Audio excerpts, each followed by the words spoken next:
welcome back once again to Red Hot Talk, our very last episode for 2024. That's why I'm wearing my Santa hat. I think I may as well just say Merry Christmas to everybody a little bit earlier. We're going to have a couple of weeks breaks and we're going to see you back in 2025. And so we must well end this year with a high, right, shall we? And let's talk a little bit about the most overrated cameras in 2024. I mean, this could be debatable, of course. I see. Rod, trouble ahead. You said you found 10 new camera being released this year, right? 11. I've got 11 now. Yeah. So we're going to go through them, and at the same time, perhaps we're going to not only talking about overrated but also underrated cameras. But these are all obviously personal opinions, and you are very welcome. Yeah, you're very welcome to chip in and let us know your reasonings behind it. Whether you have any of these cameras being released in 2024, where you bought any of those, or whether you're considering getting any of them, and it'll be quite interesting for us to know your reasoning behind it. Maybe after today's discussion, you may decide to get something else all entirely. Hopefully not. Hopefully not. Well, there are lots of good cameras that weren't launched in 2024. Yeah. So might be one of those. Indeed. And also, at the same time, obviously, apart from saying Merry Christmas, we also let you know that for those who are in the UK at least, or are regulars to the photography show, this year will be hosted in London, in Excel. And Rod, are you coming to the photography show this year? I haven't quite decided, because Birmingham NEC is quite convenient for me. Yep. But Excel is not. So I feel I ought to go, but I haven't worked out if I will and what day I'll go or anything like that. I feel I ought to, but I might see if I can persuade one of the companies I ride for to pay for my train ticket. I understand. Because that's probably about £500 or something similar. It's ridiculous. It is ridiculous. Well, since I'm based in London, so it's actually much easier for me this time, and so I'm going to be there every single day. So if any of you are deciding to go to, that's right. So if any of you decided to go to TPS this next year, 2025, and you will definitely catch me at some point, I'll be standing in the usual places. I think I actually have 4 talks at TPS this year. So 2 for the show themselves, and 2 actually for OM System. So I'm going to have 4 different talks in different days. That's why I have to be there every single day. But I don't mind that simply because I live literally half an hour away from Excel, so it's not actually difficult for me. So if I was to go, I think I'd be looking at 2.5 hours on the train. Ooh. Then the underground, probably changing once or twice. Yep. So yeah, it won't be a lot of fun. I have tried other ways. I'd sometimes drive most of the way along the M4 and park at Slough or Swinton, then take a train. But it won't be fun, whatever I do. Unless something amazing happens and people start paying me double what they're paying me at the moment, then I'll get a hotel. It'll be fine. Yep. Well, that's how I feel when they're hosted in Birmingham. Yeah.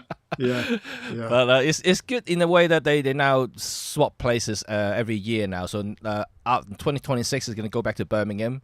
And so it's going to be interesting how the London show goes, because it's always been in Birmingham. So I'm quite keen to see the changes, to see how the layout is like, and just generally, just want to see whether it's going to be bigger or smaller, because I'm not entirely sure in terms size wise whether XL is bigger or maybe a little bit smaller than the NEC.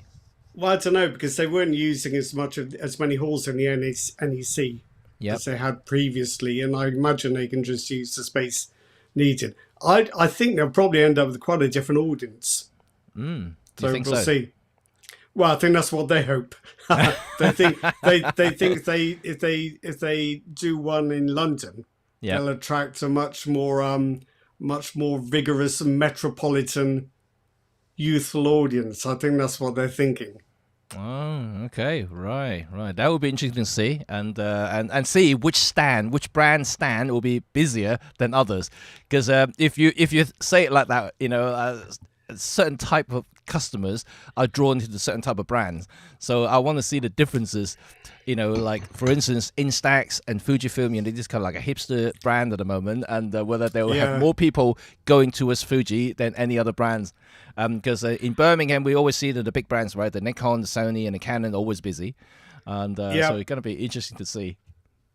Well, the Nikon stand's always got a lot going on, considering that they don't really get a lot of the limelight. But yeah, the Nikon stand's always very busy. Yeah. Canon too, but I always find the Canon stand quite muddled. There's bits here, bits there, bits everywhere.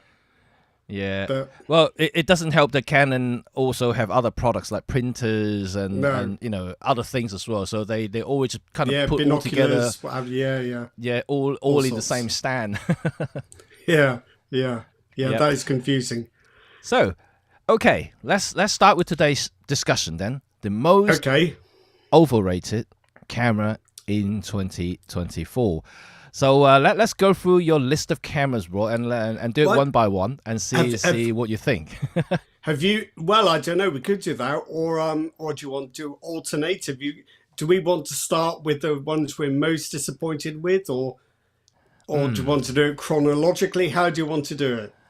I think we just. I don't mind actually. I think random is good. I don't care. Right. We could just have a discussion here, and if, like I said, if any of you have any sort of experience or comments to add to what we discussed about certain camera models, please feel free to leave your comments in the chat section here. We're going to pick it up as well.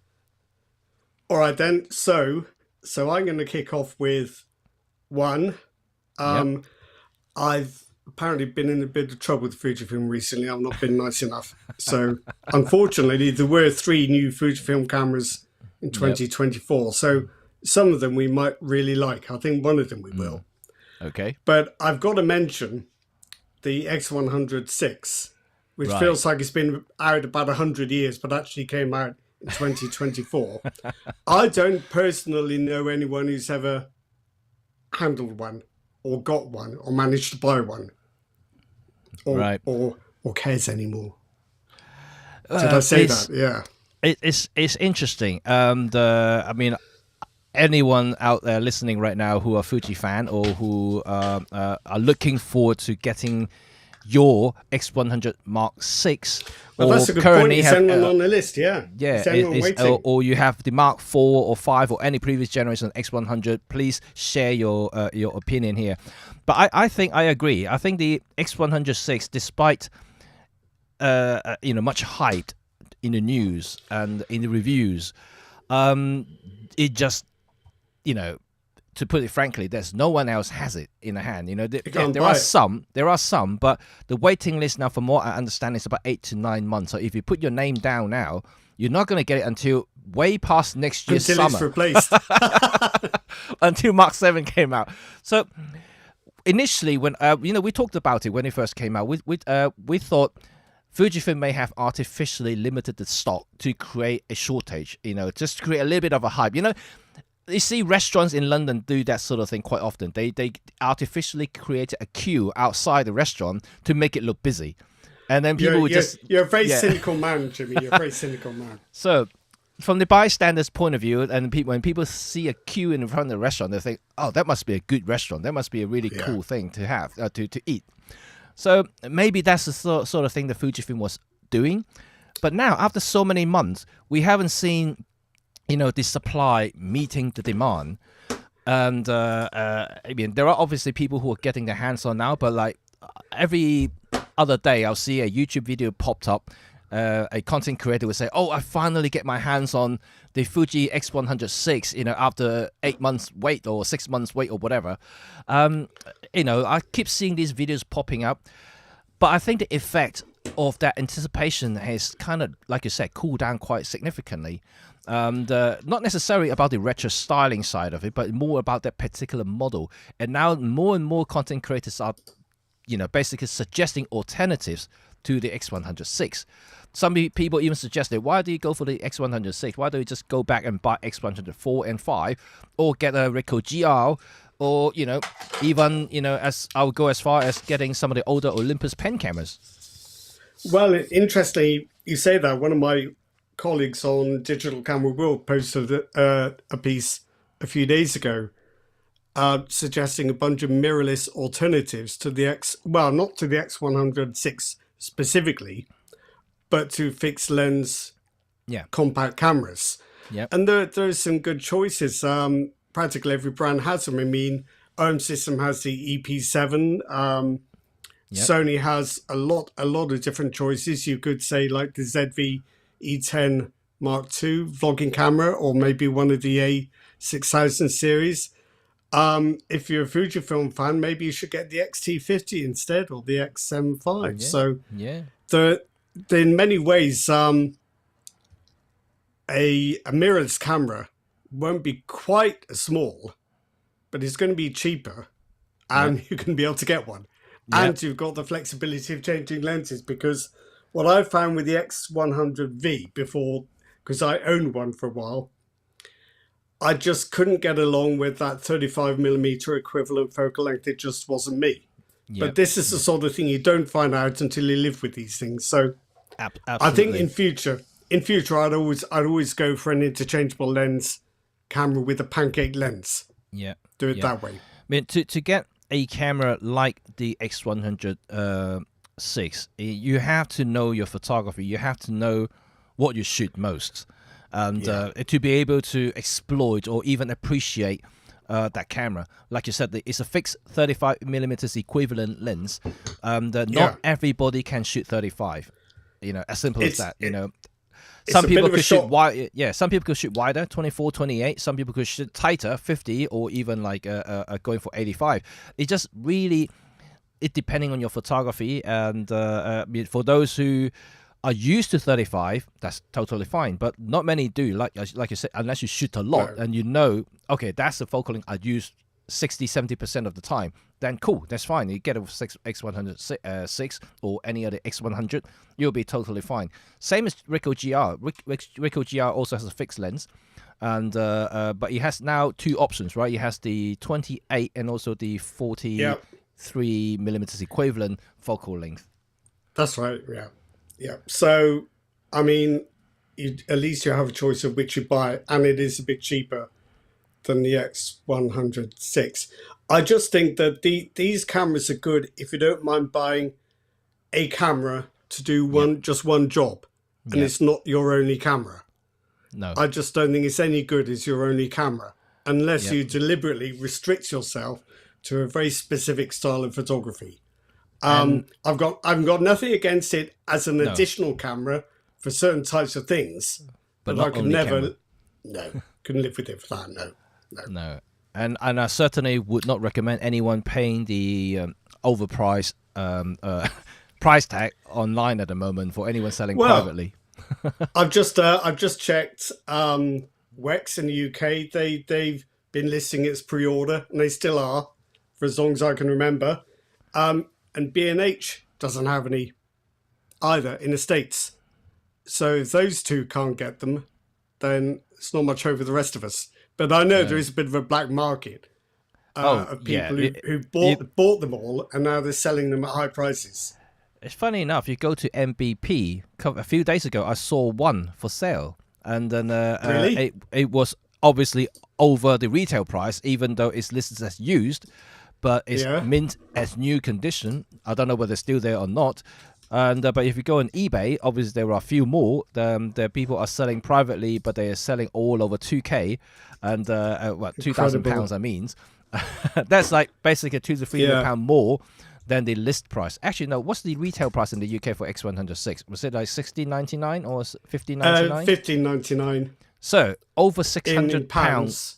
Over £600 more in the private market. So that's what the going rate for at the moment. But I wouldn't recommend people paying £600 premium to get a camera that is, to me at least, worth that sort of money. And to be honest, if you have that much money to spend, you must well get like a Q secondhand. I think it's a better camera. Well, I'm just looking on MPB in the UK, and at the moment, all you can get is the original X100. Right. And that can be anything up to 579, which is a lot to pay for a first generation 16 megapixel X-Trans sensor. So and it's contrast detect as well. Crazy. I believe it is. This is yes. the first generation contrast AF is quite good. It's quite good in the XT1. I think the difficulty with the X100 is that pancake lens has never been very quick at focusing. No. I'm told the later ones are better. I could never tell the difference myself, but it's not the quickest focusing AF actuator by any means. So that doesn't help. Yeah. So, it's a street photography camera that's too slow for street photography. That's not good.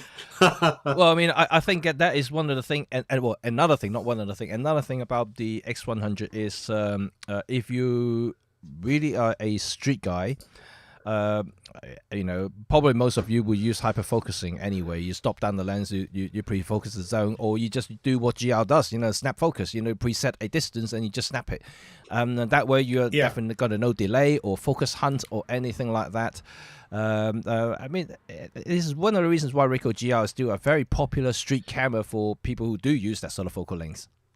Well, is this our next candidate, the GR3 HDF highlight diffusion filter? That is definitely overrated. I think it's overrated. Thank you. I didn't want to be the one to say it.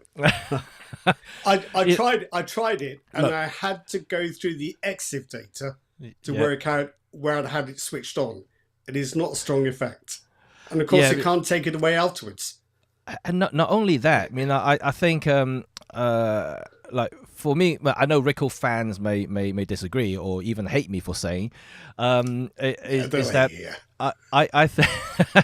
I think Ricoh GR, it's still a very current camera in my eyes. It's still very capable, but it's a little bit long in the tooth now, right? It's been going on for years, and they keep releasing edition after edition after edition, and then you tweak a little bit and call it another new model, like this. I know.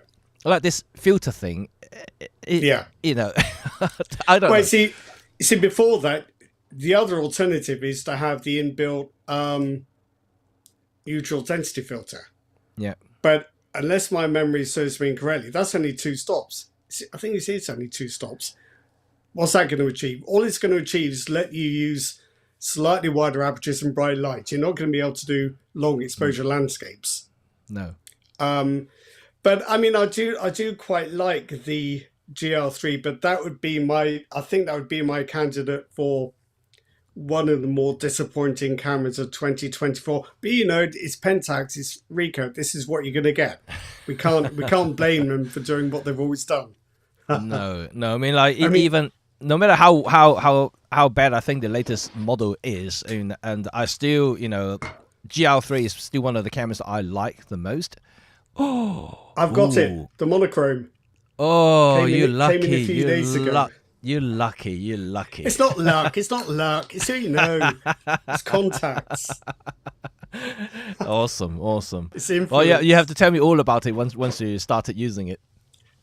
I've forgotten. It's quite a nice camera to use, but I've got a weird lens with it. Yeah.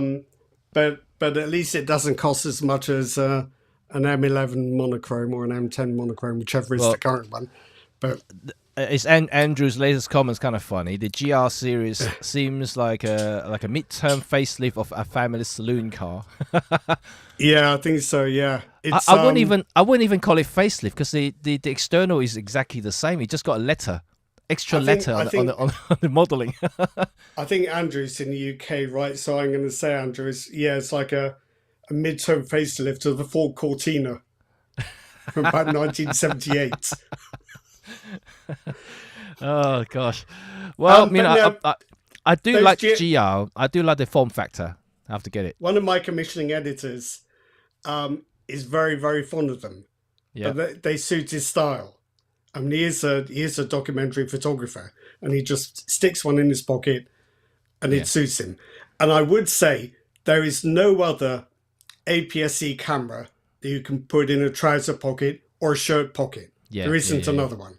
So if that's what you need, it's a choice of one. But the highlight diffusion filter, whatever. Yeah, I mean, like the thing is, if you really want filters, I would just suggest to get an adapter and just use proper filters instead. It's much easier, better effects. just better quality in general, you know, and yeah. I think there might be an adapter for the GR3 for filters, but then it's so big, the camera's no longer the size that you bought it for. And the other thing is that slightly annoyed me was this snap focus idea. Yep. Is very good, except that unless my senses deceive me, it's still got to take a moment to shift the lens to that focus point. It is not instantaneous. It's quick, but it's not like a manual focus lens where you put it down, that's where it stays. Mm-hmm. It's an electrically powered focus mechanism, and it still has to push it to the right place when you choose your preset distance. That's a bit odd, because I know in certain cameras you can actually tell the camera not to reset the focus distance even when you power down. Yeah. So I'm not sure whether the GR has that features that you can actually enable, so it doesn't go back to. And so if you set it to a certain distance, you should stay there. I think it probably will, but you would have to stay in snap focus mode probably, or manual focus mode. But then it's a minor point. Snap focus mode is still very quick, even if it does have to kind of quickly refocus. But I don't know. I feel mean bringing the GL3 into this, because we would never expect Ricoh to, have a new camera every year anyway. Well, once a decade, it's about have a new variant every year. Let's put it that way now. Yeah. It's I would say the lens is extremely good. Yeah. On both models, unusually good, I would say. Yeah.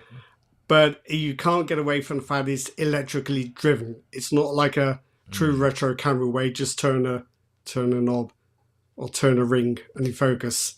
It's a bit disappointing in that way. But for what it is, if that's what you need, that tiny size and that image quality, there's nothing quite like it. You know what? I think everyone's been asking for a compact point and shoot camera with an APS-C sensor for a while. I mean, everyone's been asking for it. I mean, so far, I think there aren't many. G1X Mark III. Yeah, but that's old. That's old. It's old as the hills and still expensive. Yeah, and it's not that small. No, it's almost like the old G5, G7 kind of body. It's really chunky. It's you're impressed by how small it is, but Canon's styled it like a miniature DSLR. Yes, and that doesn't work because DSLR design has to be a certain size. There's always a Canon thing. They like to design things that way. Yeah.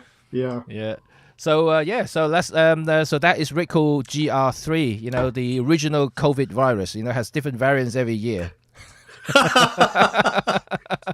Nice analogy, I think. So that's 2 from me, Jimmy. Have you got any nominations, or do you want me to pull another one out of the? You keep pulling. You keep pulling. I'm going to keep commenting. All right. Canon EOS R1. Oh. Now okay. I'm no expert on the Canon flagships. Yep. But it does not seem a colossal improvement over the R3.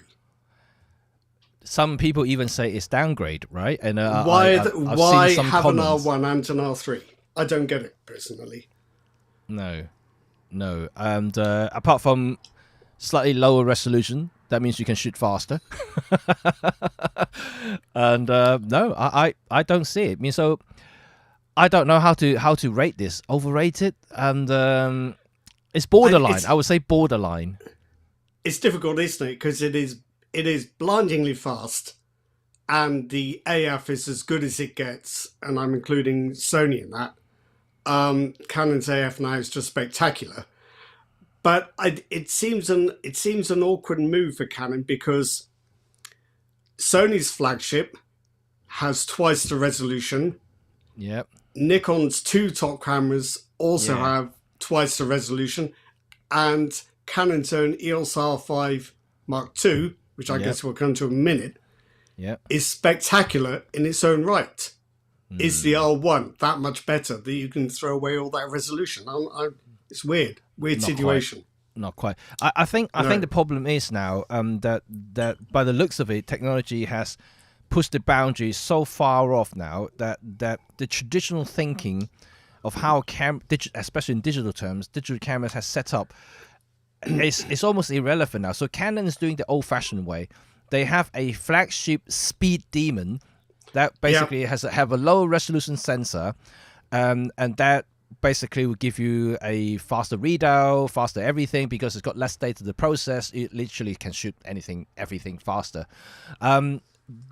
But the thing is, it's so fast to the point that, not many people are going to take that much advantage over the next model down, where potentially have better resolutions and perhaps even better video capabilities. It's kind of a bit weird that they're still sticking to that kind of formulas that's been going on for 20 years. While Sony doesn't kind of do that now, unless you have a very different technology altogether, like the global shutter, for instance, and that's a different thing altogether, right? It's strange. It's strange that they still do that. Obviously, Michael Four Third, we don't have a choice. Every model has the same sensor, so there's no difference whatsoever. But for full frame market, and I think technology is advanced enough for them not to worry about speed too much now, and I just don't really see the point of R1, to be quite honest. It's quite difficult, isn't it? Because just looking at the prices, it is.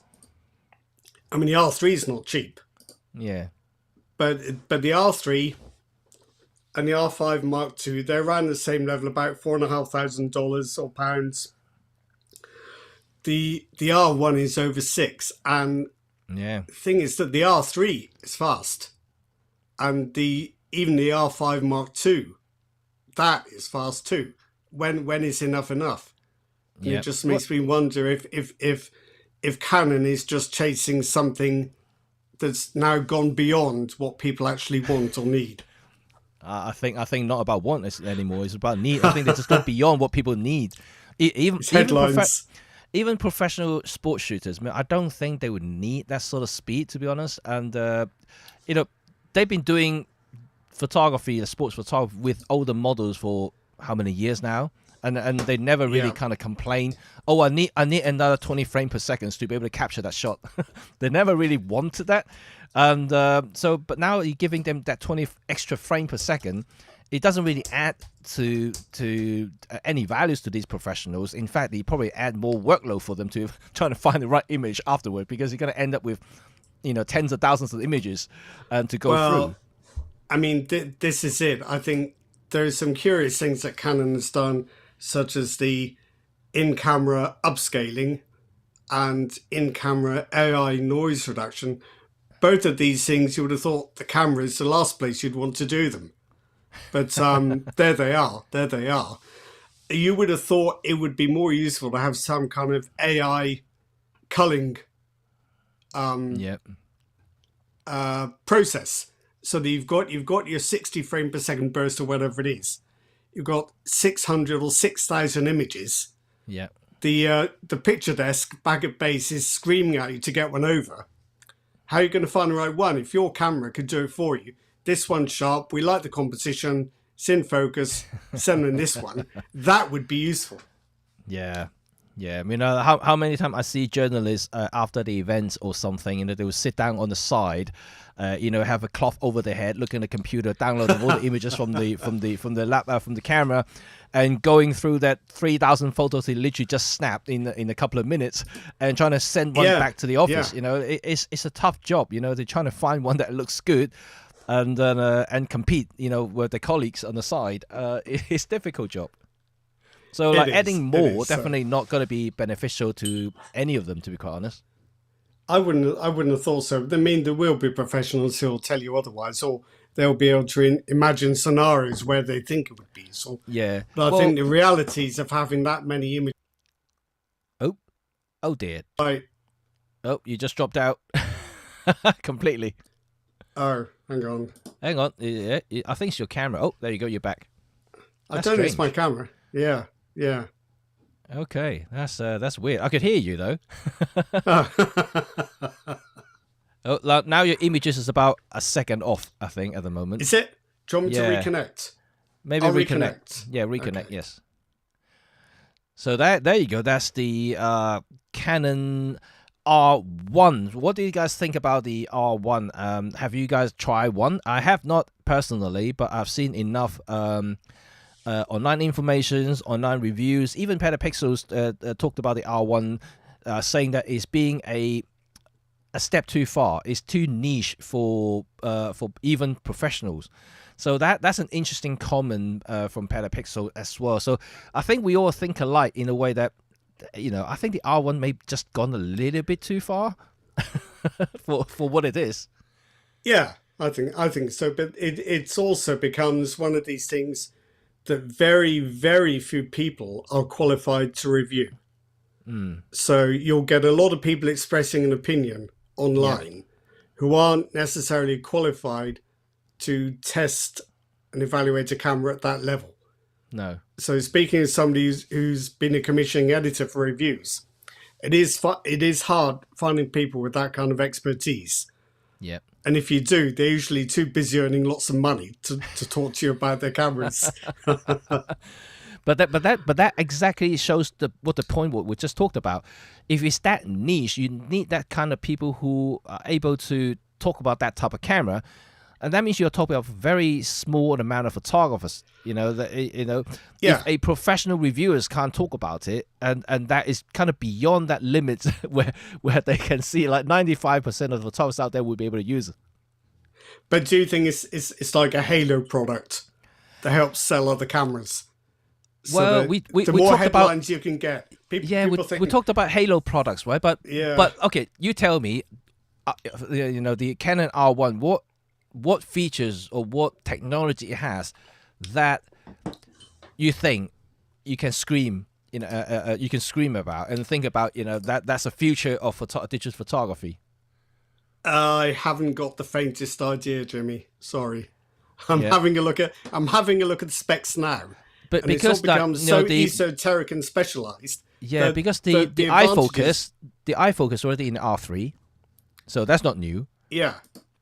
And the AI enlarging and noise reduction is already happening in R3 and the R5 Mark II. Yeah. I think the only thing speed. That's all I can see. Has it got double processors or twice the buffer or something like that? Perhaps. Because it sounds to me like you've gone into this more than I have, but I can't really see what it's got that would make you go, wow, I've got to have one. Yeah, I don't know. I mean, like, if it's a brand new sensor, then I would think, oh, yeah, that might look interesting. But the sensor is also not the latest tech in a way that, like Sony has a global shutter sensor. I mean, that is new. Well, that's the thing. Yeah. So it haven't. Oh yeah, it does have the new improved AI algorithm or something that Well, it sounds like a firmware update, doesn't it? Not.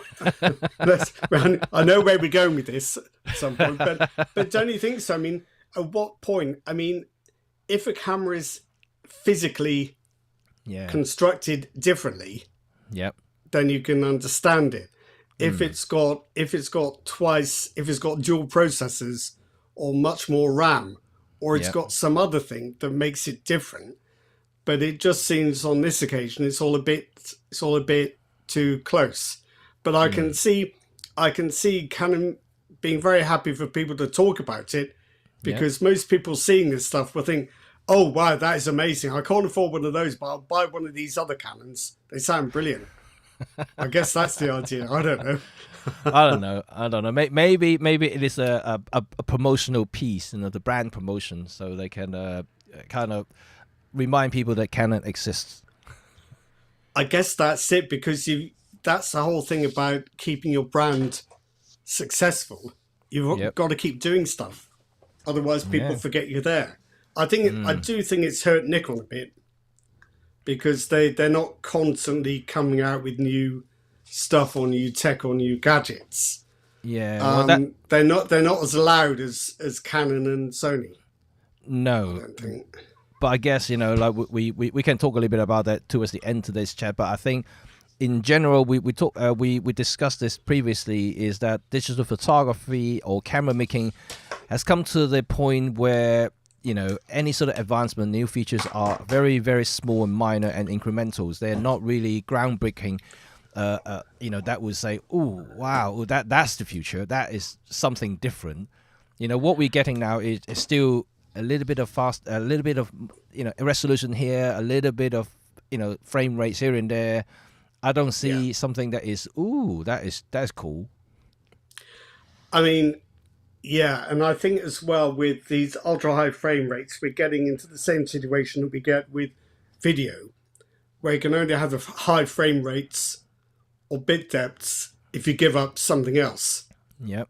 And so it's like I did some comparison articles with the Sony A1 and the Nikon Z9 and Z8.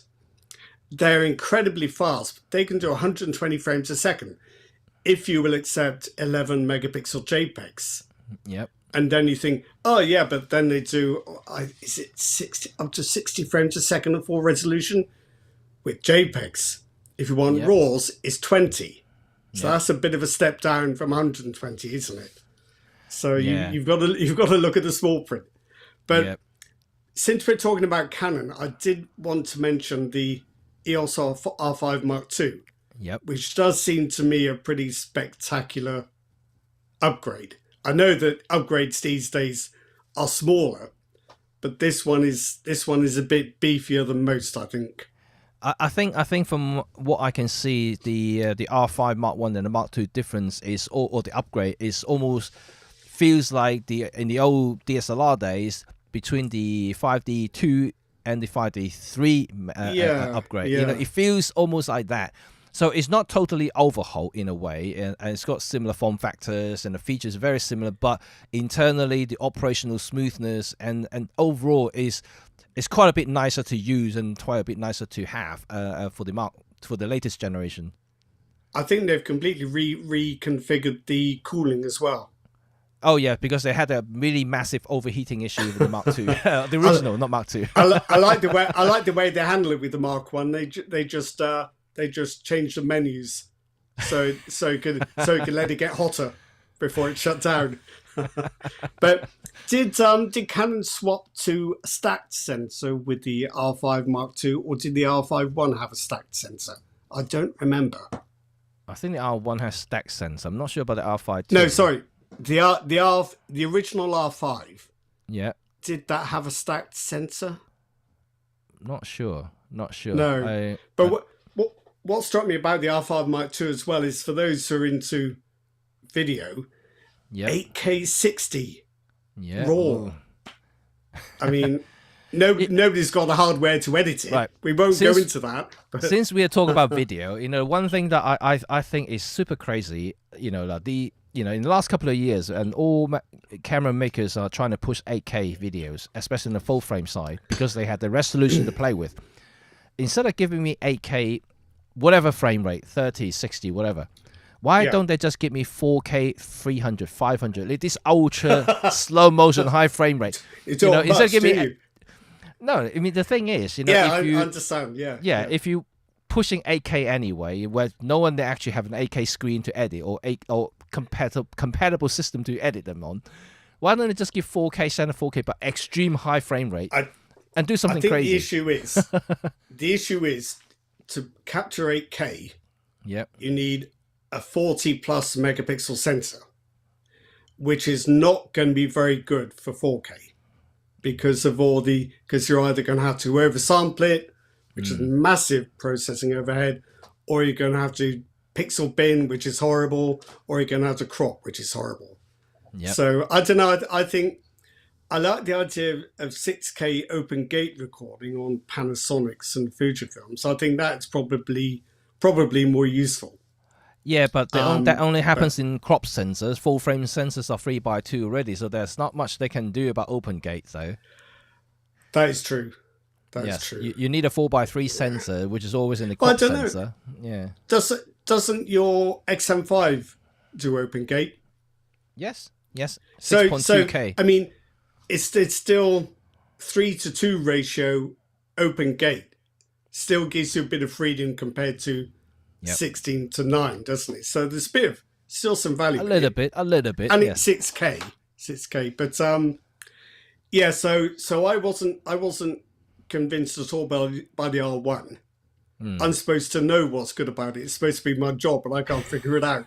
But the R5 Mark II felt to me like a definite win. That's quite a camera. Yeah. Quite a camera. So is there any other Canon camera to talk about before we move on to the next one?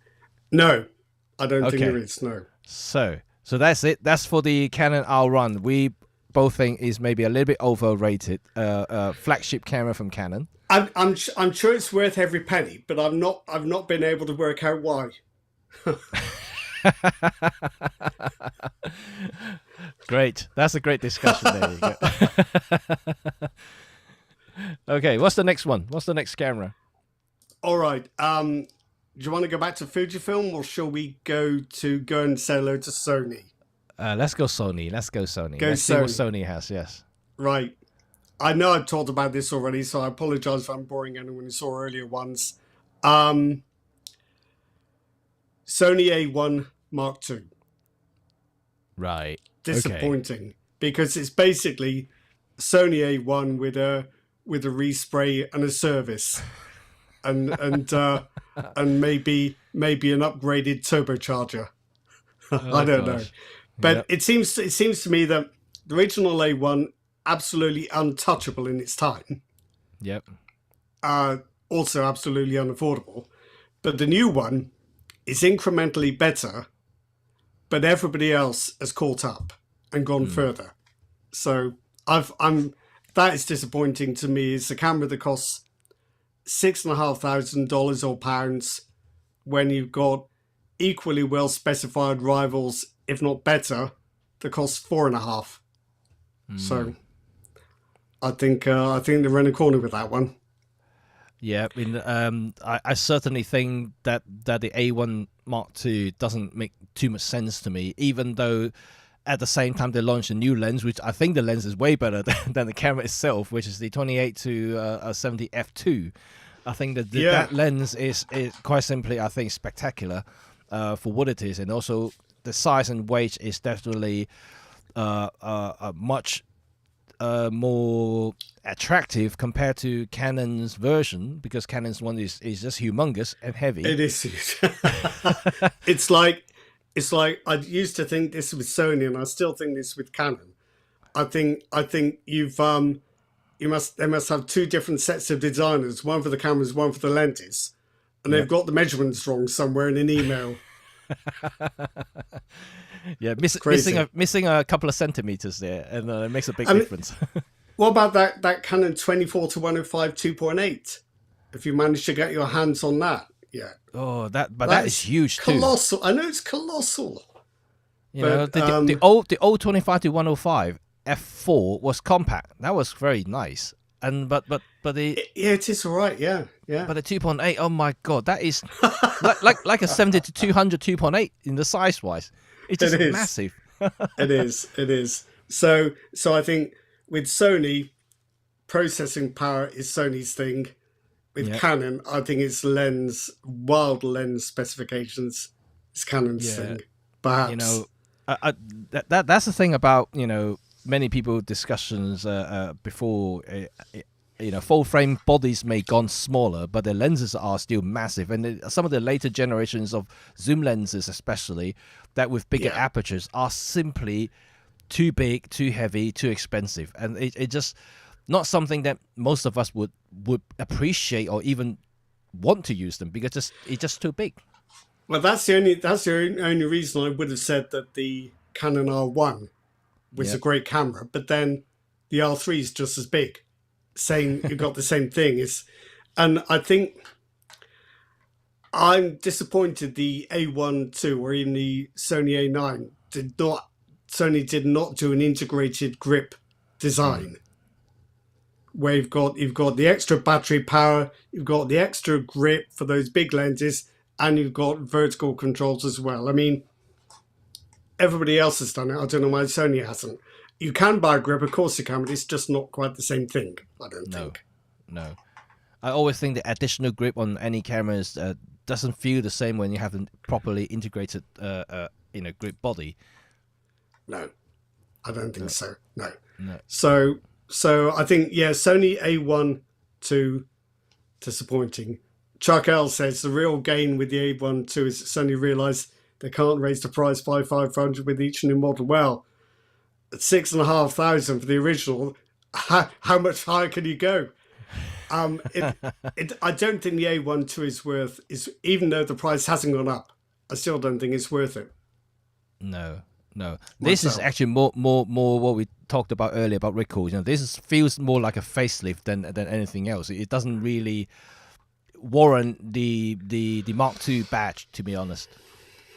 No. I mean, I'm sure if I go back to my notes, I'll figure out exactly what's new that makes it wonderful. But I think the central part of it, the central proposition, 50 megapixels, 8K 30p, 30 frames a second, hasn't really changed. That proposition is still the same, really. Yep. So that is a bit disappointing. I don't know what to think of the Sony A9 III. I've not used it. I know people who have and they rave about it, but then a lot of people I know who do this for a living rave about anything. So it's not always easy. Not always easy to tell, is it? It's hard, especially those already existing Sony users. I mean, of course they're going to rave about it. That's hard to ignore.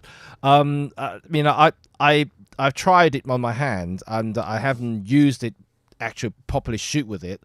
But from what I understand, from what I see between the Mark II and the Mark III is actually a little bit like the A1, and it's got upgrades. It's got better things here and there, but overall I think it feels to me that it's a typical Sony yearly kind of thing going. So you've got the global shutter though, right? So that's got to be worth something, you would think. Yes. But then... I like the global shutter, but the global shutter also have a penalty of resolutions. It's not a very extremely high resolution camera, but you do get basically no rolling shutter or any sort, and so exposure wise is cool. You're not going to get any weird warping in the images and things like that when you pan very very fast even. So I think that is pretty good. It's a difficult thing to test because most of the rival cameras now have got pretty fast readout speeds, which tend to suppress the rolling shutter anyway. And so you have to go to more and more extreme tests to try and show any shutter distortion anyway.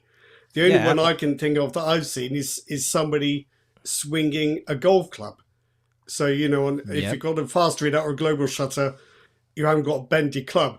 I don't know. I kind of think that some clubs are going to bend anyway, aren't they? No, I think if you use a very extreme long telephoto lenses on it, then you can actually see the rolling shutter, especially when you use electronic shutter, because the narrow field of view when you move the pixels actually move relatively fast, so you do need a very fast readout, extremely fast readout, to avoid any sort of distortions in any cameras.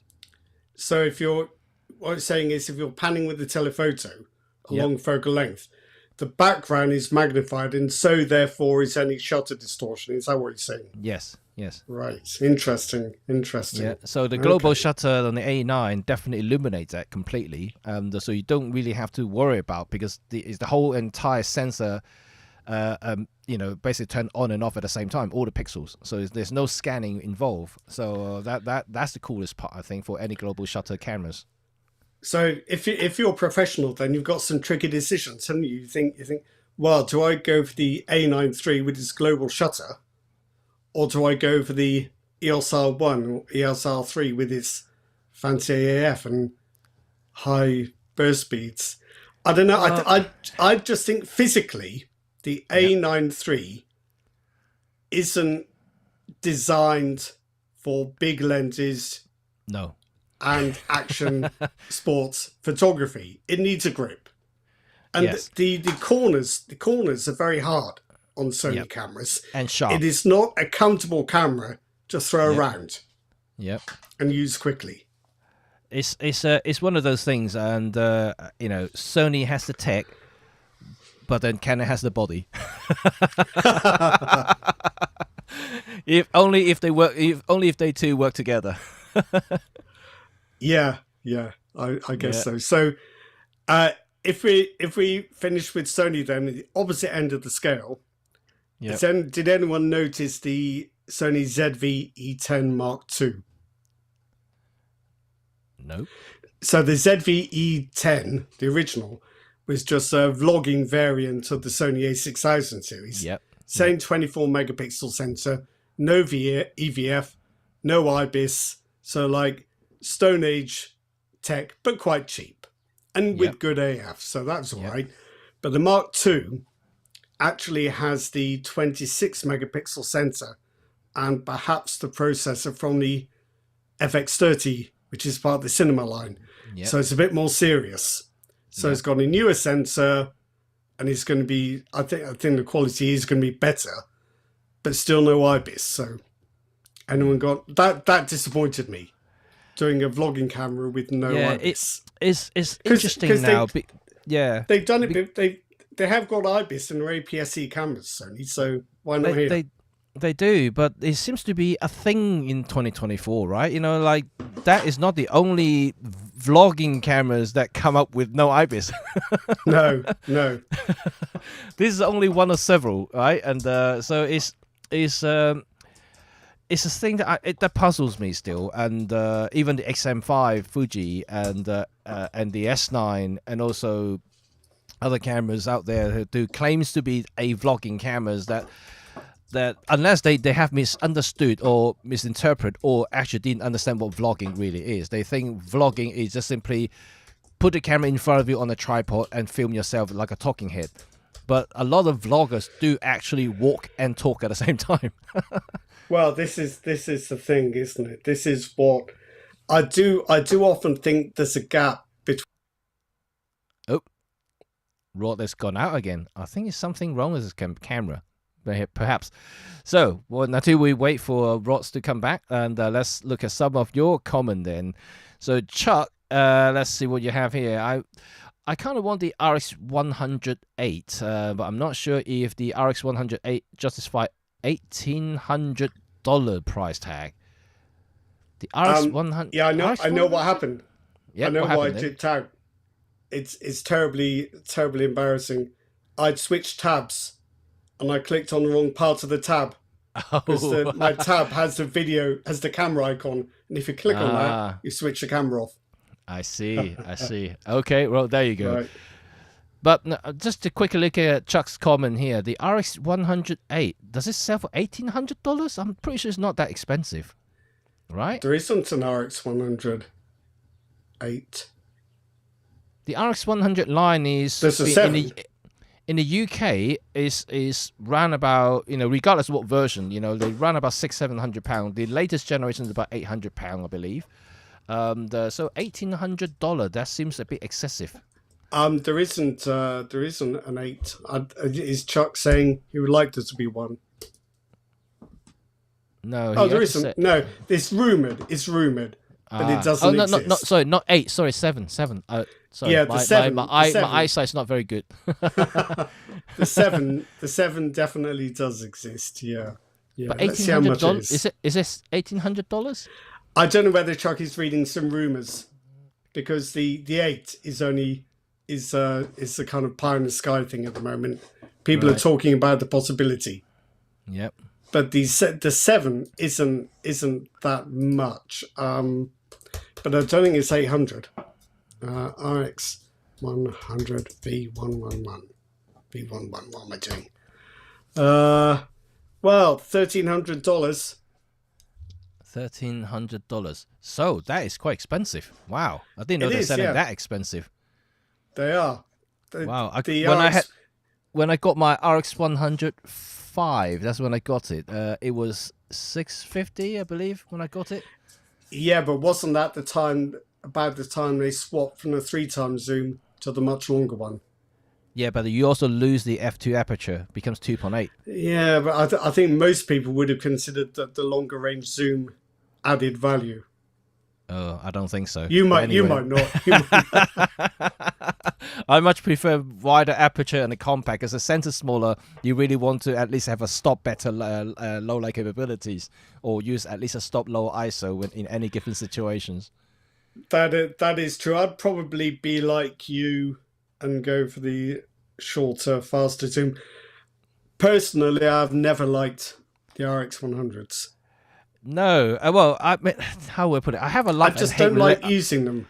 I have a love and hate relationship with it, and Mm. it's one of those Marmite thing. I love the form factor because it's nice and compact. It's got a 1 inch Okay. sensor. The image quality is very decent. Yeah, it 20 is. Yeah, yeah. yeah, 20 megapixel is enough. And so like I have nothing against it, but there's a few things I really hate about the RX100 is first of all is the usability side. Is the menu is clunky, it's very slow to operate, and it's almost like remember these olden window machines, and then back in the 90s and 80s, you switch on the computer, it takes about 5 minutes to boot up. That's how I feel about the X100. Every time I switch it on, you have to wait a moment before you can actually start shooting, because the camera just takes a while to wake up. Right. And every time you change a menu, there is at least a second delay of everything. So like it's not fluid. Everything just not fluid. If you want to change mode, it's slow. Everything just slow. But if you leave it as it is, if you don't change anything, that's fine. And but like the thing is, I change like modes all the time, and then it doesn't quite work for me. So that Okay. I hate. But overall, it's a good little cameras. So image quality, like I said, is fine. It's just that the fluidity of the cameras I don't like. It sounds a bit like my my Sony A7 II, which is so as slow as anything. It's You know, probably a if you want Sony it- thing. If you want to go out on a shoot, you've got to switch it on half an hour beforehand, and you switch it off, and you leave the room, and you hear a clonk and a rattle. That's the camera finishing, shutting down. Yeah. It's all quite weird. They've got quicker, thankfully. But having said that, it's not actually Sony's exclusive. For Lumix No. fans, and sorry to say that, Lumix had the same problem. And well, I got the G9 Mark II, one of the latest one, and the GX7, then and the GX6. What I found is that once you switch off the camera for a period of time, whether it's going to be 2 or 3 hours, so you go into this kind of deep sleep state, even when you switch off the camera. So when you turn it back on after a few hours, it will take a while to turn on. I've used some cameras where the sleep mode, they take a lot more waking out the sleep mode than just switching them on and off. Yes, And I don't quite understand it. it's weird because like, I can understand if you leave the camera in on position and the system went into deep sleep. That I can understand. But if you switch off the camera altogether, after a few hours, we switch it on, it should be instant. I mean, OM system Yeah. cameras is instant. Nikon is Yeah. instant. Now my XM5 is instant. But Lumix, if you switch it off, after a few hours, you're trying to switch it back on, it will take at least a couple of seconds before you can even do anything. How strange. The screen is blank, and it's not exclusive to G9 Mark II. GX7 does the same thing. GX6 does the same thing. So like, it's a common Lumix thing that I kind of find it a bit weird. You would have thought it would just go on instantly and you can just shoot straight away, but it doesn't. It takes a while to wake up. How strange. Yep. Can't so say I've ever noticed that. yeah, so that's a Lumix things I can tell you now, coming from now using other brands. And so it's a bit weird thing going there, but other than that, it's fine. If you just if you switch it off, but you switch it back on again, even within 20 minutes or so, it'll be instant. It's only when you switch it off and leave it off for a few hours, and that happens. How strange. I've not It is noticed that strange. before. I have not. I just don't understand it altogether. Just a little bit of weird thing. I don't know whether I remember it from my Lumix G9. I'm sure I would have noticed if I had. Yeah, maybe just a new operating system. I'm not entirely sure what it is, and just something weird. Just a quick answer, a quick one. A D-Diver say that is the 150 to 400 got lens. Oh, well, I get it. I don't know if I'm ever gonna get it because it's so expensive. It's like still retailing for $7,000. I think £6,500, so $7,000 or something like that. You know, it's cheap for what it is. I have to say that it's cheap for what it is. I mean, if you get something equivalent in the Canon world or Sony world or Nikon world, it's going to cost you $15,000, $16,000, $20,000. So like, it is cheap for what it is. But the thing is, if I have that sort of budget, I will probably go on holiday, go to a better location to shoot than actually buying that lens. So Right. the better compromise to get something similar would be the new the new big lens, the 150-600. Even though it hasn't got a constant aperture, but it's a very sharp lens. It is heavy, it is big, but you do get more reach compared to the 150-400 Pro lens. It may not have the same weather ceiling, but I think, again, you know, I'm not going to Antarctica to photograph polar bears or something like that. So like, I don't think I would need that sort of weather ceiling a level to match the body to do that sort of photography. For me, it will be just an occasional thing. So I think the cheaper alternative is probably suit me better. Although, yes, I would still like to get my hands on one. Maybe eventually, if I somehow OM System willing to offer me half price, I might take one. But I'm very doubtful they're going to give me half price for that. I was going to say perhaps they'll lend you one, but I think they find them hard enough to get hold of as it is. So they really are in quite short supply. Yeah, but I think stock is coming back now. I think I don't think there is a waiting list now. If you buy directly from OM System, I think there are some stocks. The retailer may have one or two, but then I think the stock is back now. It's been about 4 years now, apparently. You know, from last time I checked, it was about 4 years since the lens was launched. But the first 2.5 years, it was completely sold out. You can't even get hold of them. So here's a completely off-topic question. What kind of? People get very fixated on subject detect AF and frame rates. Yep. Do you think they forget that you actually need a very big, very expensive lens to make any of this have any point at all? So if you're doing sports or wildlife, yeah, you need the reach in the first place. Yes, so the key thing is getting a lens that can do it. Yep. And do you think that all this talk about AF subject recognition and everything else is just finessing your work? That the real thing is stumping up the cash for a proper lens? Perhaps, and but I still think, you know, like a lens is what makes the photography is you know, and no matter how the AF system, whatever, you know, resolutions, and I think the lens is still get what you want to get as a photographer. I mean, I will still place much higher to the lens over the cameras at any time. So Eric's raised a question twice, a chat on reliability. I understand that, but it has to be.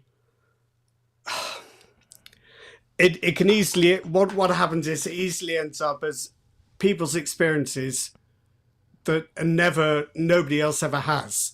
And I don't think you have to be careful not to do things purely on hearsay and just because it's become a popular topic online. I think generally we do find out eventually when cameras have had reliability issues, but it takes a while to get enough feedback from enough users to see a pattern. So I think one example from long ago was the launch of the Nikon D600. People were saying, oh, I've got lots of spots on my sensor. But it wasn't until hundreds of people said the same thing that they could actually investigate to see what the pattern was and fix the problem. I mean, I've used a lot of Fujifilm cameras. I've not found them unreliable. I guess some people have. I'm not one of them, so I can't really say yes, that's right. They are in a repair shop all the time because I've never had one fail. But that's not to say they won't. So it's difficult to talk about reliability because everyone's experience is different. And also, it's also very based on the type of photography you do and also how you set up your cameras and whatnot and what sort of lenses you use. It's quite complicated when you think about the whole reliability thing because certain let's say third-party lenses could clash with the actual camera body. I've done that before. The certain AF system just clash and they just render the camera non-functional. I have to switch it off, or sometimes I have to take out the battery altogether, reboot it before I can reuse it again. And some people may use adapters, and adapters also causing issues. So not necessarily just the camera itself. It could be a combination of things that's happening at the same time that cause the issues. That's totally talk about reliability side of it, not so much about build quality and ruggedness of a camera. So I would say digital cameras are more vulnerable in terms of that because it's software driven, and then it's very often that you will find software bugs. And if the lens firmware is not updated, if you're using third-party lenses and the firmware on that particular lens is not updated to the latest or being made compatible with the latest firmware on the camera body, all this could create a major problem when you start to use them. Like now that I've used a lot of Chinese lenses on a lot of my different AF cameras, and I do find the majority of them are okay, but there are cases when the camera just wouldn't function, or the lens just wouldn't focus, or one way or the other just doesn't work, and it happens quite a bit. Then when I reach out to the manufacturers, and they will give me another firmware and another firmware and another firmware, eventually they fix it. But it shows to me that it's a lot to do with the lens manufacturer as well, especially when you're using third-party stuff. They're complex. It's a complex interface now between the lens and the camera. So Carl asks, wasn't the D600 one with oil spots? Oh boy, did I have oil spots. Oh, the oil spot. More oil on the the sensor than my garage floor. So Nikon launched the D610 basically with a better shutter mechanism. They could have had all the Ace. I think they had a lot of the D600s back and put a new shutter mechanism in those. But essentially, the D610 was the D600, but fixed. So, right. It's not a new thing where a small change prompts a model update. Yeah. But talking of reliability, I had an Hasselblad X1D 50C out to test. And that was so flaky. I was out with it for about an hour and a half. And I had to take the battery out about 3 times to do a proper reset for it to start working again. So cameras can be flaky. I wrecked the sensor on a Fujifilm XS10 because I didn't realize it's the only camera this has happened to me. If you fumble when you're putting a lens on, there's a lug on the back of the X-mount lenses which can, at the right angle, hit the sensor. Yep. As you're putting the lens on. It's the only camera where it's happened to me, but that's not great. No. I got told off for that. Yeah, well, I mean, like, I think like in my whole entire collection of cameras, the most unreliable cameras is, well, forgive me for saying, for those Leica fans out there, is the Leica, the digital Leicas. The film Leicas is reliable. The film Leica is like a tank. It never breaks. But the digital, oh my god, it crashes all the time. And it's not Leica's natural environment, is it? Bits Not really. And bytes and processors and firmware. I mean, if you take one shot here, one shot there, you're not going to notice it. And but I did use my digital Leica M for a period of time professionally, and I just need to shoot fast, and not in terms of burst rate or anything like that, but I just changed mode, changed shutter speed dial, changed ISO. I was doing things fairly quickly, and every time I'm going to do something fairly quickly, something happens. So the camera just you say you can't rush art. That's what Leica would say. Oh gosh, but you're supposed to be a journalist camera, and journalist works fast. In general, though, I've found cameras to be surprisingly reliable, but I am relatively careful with them. Yeah. Because they, stuff can break. Yep. So I don't give it any opportunities to do so. Carol mentioned something. Let me as well go through this fairly quickly about third-party batteries. Yeah. I don't know how many of you actually agree with us, or if you ever experience any sort of experience about third-party batteries. What I always find is that third-party batteries generally don't last as long as original OEM batteries. It's a simple fact. It may list it as higher capacity compared to the factory's ones, selling at lower price. But my experience that any high capacity batteries that they claim to be 10%, 5% more than the originals would last actually 10 to 15% less than the original. They don't last long. Yeah. And in particular, if you do shoot videos, when you do need a consistency of voltage going through, that's when the batteries start to fail. And I think a lot of these third-party battery just don't last, or if last at all, for video usage. It's a kind of double whammy, isn't it? Because you've got a camera that gobbles up batteries, so you know, better buy some spares.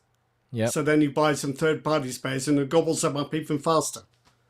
So the early Sony A7s had the FZ50 battery. So on my A7R2 and A7 II, they might go a couple of hundred shots, unless they've been in storage for a week, in which case they'll dribble away their power anyway. So I've got about 4 of those things, but you're constantly charging.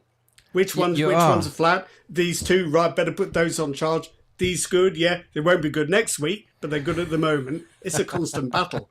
So it is. I mean, stick to own brand. That's own brand batteries. Fizzle out soon enough, but that's the way to get proper capacity, I think. It is, and also, that's why I always recommend people, unless you're an amateur or you don't shoot constantly or regularly, third parties are okay.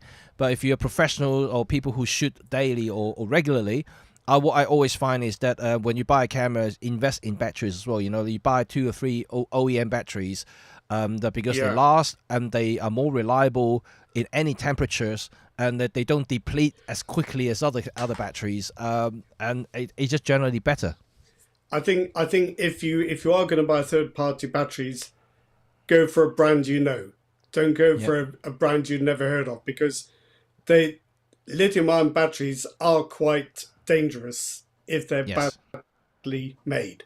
And that's why things catch fire. It's no joke. There's a lot of energy stored in a lithium-ion cell. Yep, absolutely. But Andrew Banner's got some bulging batteries. I would put those in the back garden and hose them down and then take them down the tip. That's what I would do. I would not use those. Yeah, expanding battery is a sign of degradation that you really need to dispose of. Yes, safely. Just get a fire extinguisher. What you really need is tiny little fire extinguishers you can clip to your camera just in case. But I do agree. That everyone say OEM batteries are expensive. I do think they are expensive, and at some point I do think they're maybe a little bit overcharged. Like my brand new XM5. I got a new camera. The XM5. We'll talk about that, shall we, next year? Yes, we shall. The battery I bought one spare, and the spare battery cost me freaking £70 for that tiny little battery, and that's ridiculous. I mean, I don't know whether Fujifilm is overcharging me for that battery, because the OM System OM1 battery is only £65, and that is a bigger battery, and the XM5 batteries is a lot smaller. It's almost like the old Pen series camera batteries. They're smaller batteries. They shouldn't be that expensive. Perhaps you're paying for the miniaturization. Damn it! I pay for it. Jimmy, your XM5. Yeah. Your lens cap is bothering me. Oh, because my 27mm has got this lens cap. No, I have. I just change it, because I got the lens hood on. Oh. So when you screw the lens hood, you have to use this because there's no thread on it. Yeah. Okay. Phew. Mystery solved. Right. So. Is this time to talk about then the XM5? Are you going to put this forward as underrated or overrated? We might as well talk about it then. I personally think, this is my personal opinion, by the way, so scream at me if you will, and I think it's underrated for many reasons. Because first of all, it's a camera without a lot of stuff that we literally take it for granted in 2024. For instance, EVF, for instance, IBIS. These are two main things that this camera doesn't offer. And so if you are the type of photographer who need IBIS, this is definitely not a camera for you. And because I know a few people who think IBIS is essential, because I do believe IBIS is essential for certain type of photographers. Let's say if you naturally got shaky hands, for instance, or not stable, the IBIS is a godsend. And so I totally get that. So this if you're like one of these selfie stick filmers as well. Here I am living my wonderful life. Look where I am. Yeah, you know, all this. So it's definitely not a camera. But because of that, and many people are basically writing this camera off simply because it hasn't got IBIS, hasn't got EVF. But to me, you know, I'm an old school photographer. I mean, I can live without IBIS. Not that I would say that I don't need it. You know, I think IBIS is great. You know, literally all my cameras have IBIS now. Apart from the XM5 and the ZFC, both of these cameras don't have any IBIS. But I'm okay with that. I still shoot with them. I even took the ZFC for my professional shoots. I still take portrait with them without any problem. So IBIS is something I can live without for stuff that I do.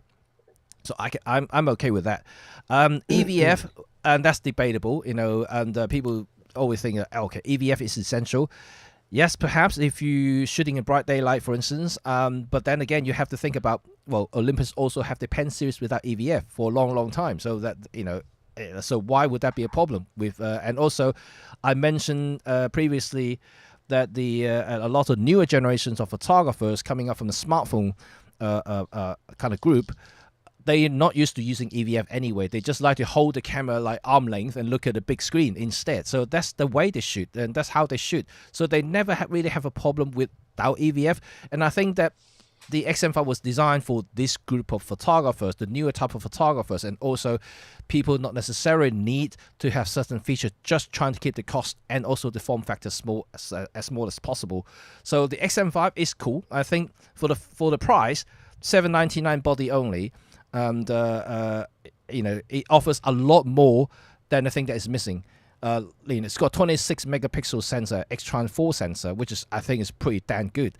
And it has silent shutter speed, which go all the way up to 32,000 seconds.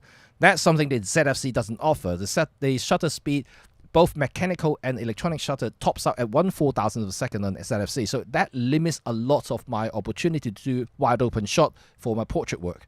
So that is quite tricky for me. Whenever I take the ZFC out, I have to use an ND filter to basically slow down my lens. So the XM5 can actually do that because you can go up to 32,000. And also video side. Well, I mean, I think we talked a little bit about that. 6.2K open gate, raw capabilities. It's got 4K 60s. It's got 422 10-bit. It's got F-Log 1 and 2. You know, I think from that perspective, it's really good. Okay, it hasn't got IBIS, but that is not the end of the day, because if you're filmmakers, you can operating either on a monopod or using a proper professional gimbal. And because of the form factor and the lightweight, it's actually a perfect gimbal cam. So it's not heavy at all. Once you set it all up, it's probably quite a bit lighter than you might think when you put it on a gimbal. So the overall setup, it can be quite useful for even amateur filmmakers. So I think it's pretty good. It reminds me a little bit of the Nikon Z30, which again is APS-C, only 20 megapixels and no IBIS. I'm not sure it has the electronic shutter that the XM5 does, but that was a camera I decided I didn't like even before I got it. But when I got it, I thought it's actually rather good. And typically for Nikon, it's better made than you think it will be for the money. So it reminds me of the excuse me, reminds me of the Z30 quite a lot. So that's interesting. Have you got a film simulation dial on the XM5? Yes. I'm not sure what I think of that. I know there are people commenting about the film simulation dial, which is where is it? This and here. So yes, you can quickly select the film simulation just from the dial. But to be quite honest, if you're a RAW shooter, that probably means absolutely nothing whatsoever, because you're gonna put your own signature on it anyway. But for JPEG user, I guess that's that's okay. You know, people. You know, I'm pretty sure Fujifilm has done the research, and when it comes to customer survey and things like that, how many people use their film simulation mode in shooting JPEG, it's probably quite a bit of them, and that's why they put it there, because this is essentially not a pro camera, so it's still more like a consumer entry-level cameras. So for those people who are at that level, are probably shooting JPEGs anyway, and not many people will shoot RAW to start with. So these simulation mode may actually help them to get into the ecosystem. Is a feature that attracts them in the first place, and that's what Fujifilm is known for as a brand.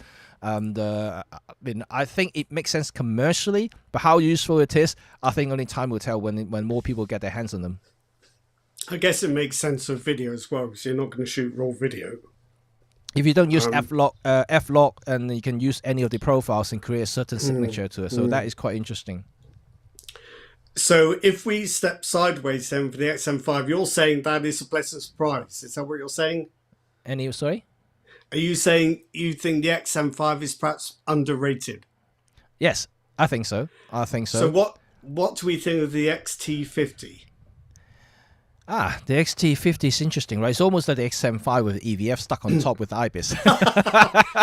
You could say that. You could also say it's like a mini XT5. Because it comes from a long tradition of being slightly smaller version of the professional XT bodies. But I guess, you know, like the XT50, it would be the next step up from the XM5, and it is, you know, the whole XM thing is almost reminding me of the Lumix GM series. The GM series has always been the tiniest lineup for the Lumix cameras, without EVF, without IBIS. So it's a very basic, small, interchangeable camera. So the XM is literally the equivalent of that. And then you want anything with more feature-rich IBIS and EVF or whatnot, you need to step up to the GX line, which is the bigger line and bigger body, and then you have the EVF, you have the IBIS. So I think it's just very equivalent in terms of the actual lineup itself in the product, design wise. I mean, I like the look of it, and I'm glad they're continuing with that line. It's a very cute camera. I'm just not sure myself. There are two things I'm not sure about. I think that 40 megapixel sensor is too much. It shows the weaknesses in the lenses a little too much, and also you notice diffraction coming in a lot sooner. Probably, I think by f8, which isn't very which isn't very small. You're starting to see some softening. I don't like that very much. No. The other thing is, I'm not that sold on Fujifilm's film simulations. I mean, Velvia. If I'd shot JPEGs with Velvia for all my shots, I think I probably wish I hadn't. It's just overly saturated. It's a bit sickly. Astia's quite nice. What's the new one? Reala. Reala. I like nice. Reala film. You know, in the old days. Yeah, but it's only an approximation. I don't think it's a terribly good one. To be honest, when I shoot with Fujifilm cameras, I don't pay much attention to the film simulation. So I just shoot RAW, and I'll use a preset I like. And when I'm processing, because the variation with presets is so much wider than you get with film simulations. So they just don't capture my attention. No, I totally get you. I mean, like, at the moment, even though I have this camera here, but I actually don't use the film simulation. Like I said, I shoot RAW. So, like, to me, the dial is useless to me. But every now and then, I do play around with them, and especially in video mode, and I do play around the color profile. So it's kind of interesting to see. But overall, I think it's a great little camera that really reminds me of the GM1, which I also have right here, just so you can see. So size-wise, you can't compare. You know, GM1 is still by far the smallest interchangeable cameras, you know, at least in modern times. But when you look at all the other modern camera offering at the moment, and it is small, it is tiny, and I think the pricing is also quite right. Earlier we talked about X106, right? You know, I think it's better values to get the XM5, and at least you can throw different lenses on it, and it's still more or less, you know, similar sort of profile. It's not as thin when you put the lens on, but it's certainly a lot smaller when it comes to footprint, just by looking at it like this. So the X100 is going to be a lot taller, a lot wider. It may not be, it's thinner, but it's just, overall volume is going to be a lot smaller than the XM5. Sorry, XM5 is a lot smaller than X100. Yeah. So to me, Carl, it is. Carl thinks it's an age thing because we've used original films. I think that's true. Yep. I don't think Fujifilm's film simulation. Sorry, Fujifilm. I just don't think they are a proper rendition of what those films actually look like. It's not just Fujifilm. Any film simulation. I used to shoot Kodachrome. Yeah. Nobody gets digital Kodachrome simulations right. No. They're not even close. Kodachrome is a wonderful film. K64 had its characteristics, but I loved it. It had a very kind of steely look to it, which I liked. K25, very soft, very natural, very sharp. None of the digital simulations, in my opinion, come close. They do stuff to the colours, which is just plain wrong. Do you think, obviously digital film simulation, is very, how would I put it, difficult to match the analog colors that we used to see. It's like buying a supermarket version of a meal you enjoyed in a restaurant. It's going to be pretty dreadful. Yeah, but then again, you look at analog films, and they were chemically based, obviously, and they were set for certain color temperature and react a certain way in certain temperature. So it's very different to digital, the ones and zeros. When you take an image, it depends on the analog to digital converters and the how the image processing the colors. Then you add on top, how the manufacturer tuned the colors. And the white balance may affect a whole bunch of stuff. And so the film simulation is never going to be the same. And the highlight roll-off with film is utterly different to digital image files from digital cameras. Yeah. It just doesn't look the same. I mean, it's Chuck L makes a good point that it's useful using a black and white simulation to visualize what your black and white photography is going to look like. Yep. That is an advantage. I do that quite a lot, but I never use the JPEGs. I always take the raw files and then do my own thing with them. But it can help you visualize, But film simulations, not for me. Not for me. No. Well, there you go. This is Rod's comment, and I shoot RAW anyway. So far, I haven't noticed any thing bad about the XM5. I know that I haven't really personally used my own copy. This is actually my camera, but I did have a review copy a few weeks ago. I did shoot with that one, but all the files that I shot with that camera was in RAW, so I never really used any of this film simulation mode at all. I did test out a couple of video clips, like I mentioned, and they do look interesting. At least I don't have to color grade them, and they look quite good. So I think, again, that will be probably one of the usage that I would use on the XM5 is to use the film simulation mode in video mode instead of the F-Log. I think one of the things briefly worth mentioning about the film simulations is that a lot will depend on what raw software you use and whether it has custom profiles designed to match those simulations. So Adobe Lightroom and Camera Raw, they can try to match those Fujifilm simulations with an appropriate profile. They're quite good matches. So does Capture One. If you use something like DxO, they just have a generic profile. So you can use whatever film simulation you like, but it's always going to give the same raw profile at the end of it. I don't think either's necessarily a good or a bad thing. I just don't feel that the film simulations in themselves capture enough of the quality and depth of the film original to be worth bothering with.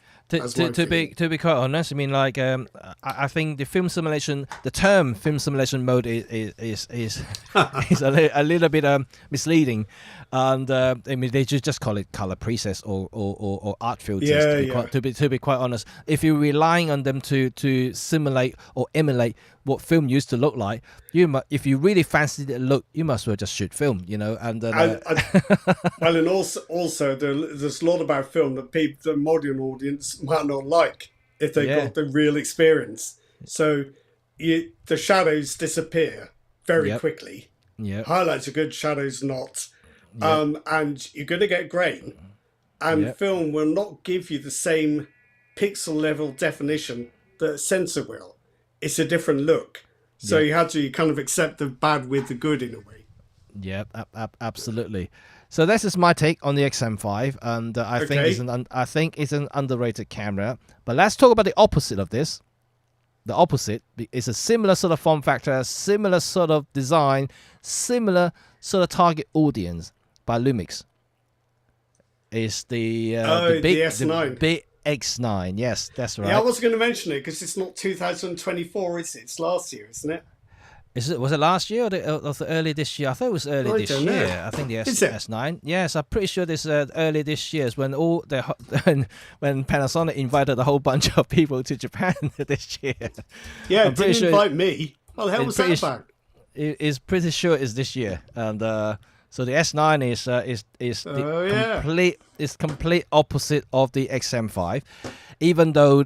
There's so many similarities between the two cameras. I would say the only discernible differences between these two cameras are the sensor size. One is full frame, one is APS-C. The S9's got IBIS, is that right, or is it not got IBIS? It hasn't got IBIS, I don't think. It's got IBIS, right? Let me just double check. I'm not entirely sure. I think S9 doesn't have IBIS.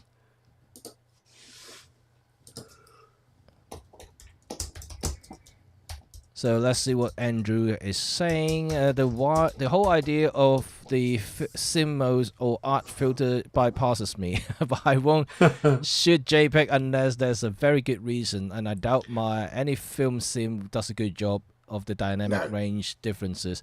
Yeah, it compresses the heck out of it, and so you're not going to gain anything. I sometimes get the opposite problem that with film we're used to actually rather less dynamic range. And it's part of the look. You've got strong contrast, not really a lot of leeway in the shadows or highlights. Yep. Whereas I find digital captures a much wider tonal range. And then you have to introduce some clipping and some contrast to get the depth back into them. But the S9's got IBIS. It has IBIS, right? Okay, so it's the sensor size and the IBIS. the thing that worries me about the S9 is it's designed for filmmaking and vlogging. But somebody tell me if I'm wrong. 4K 60 has a crop. Yes, it has a crop, which I think is a bit of an issue for the whole Lumix setup. Really. Not only that, only until recently when they released a new firmware, they have removed one of the most annoying things about the original launch of the S9 is the 15 minutes video recording limit.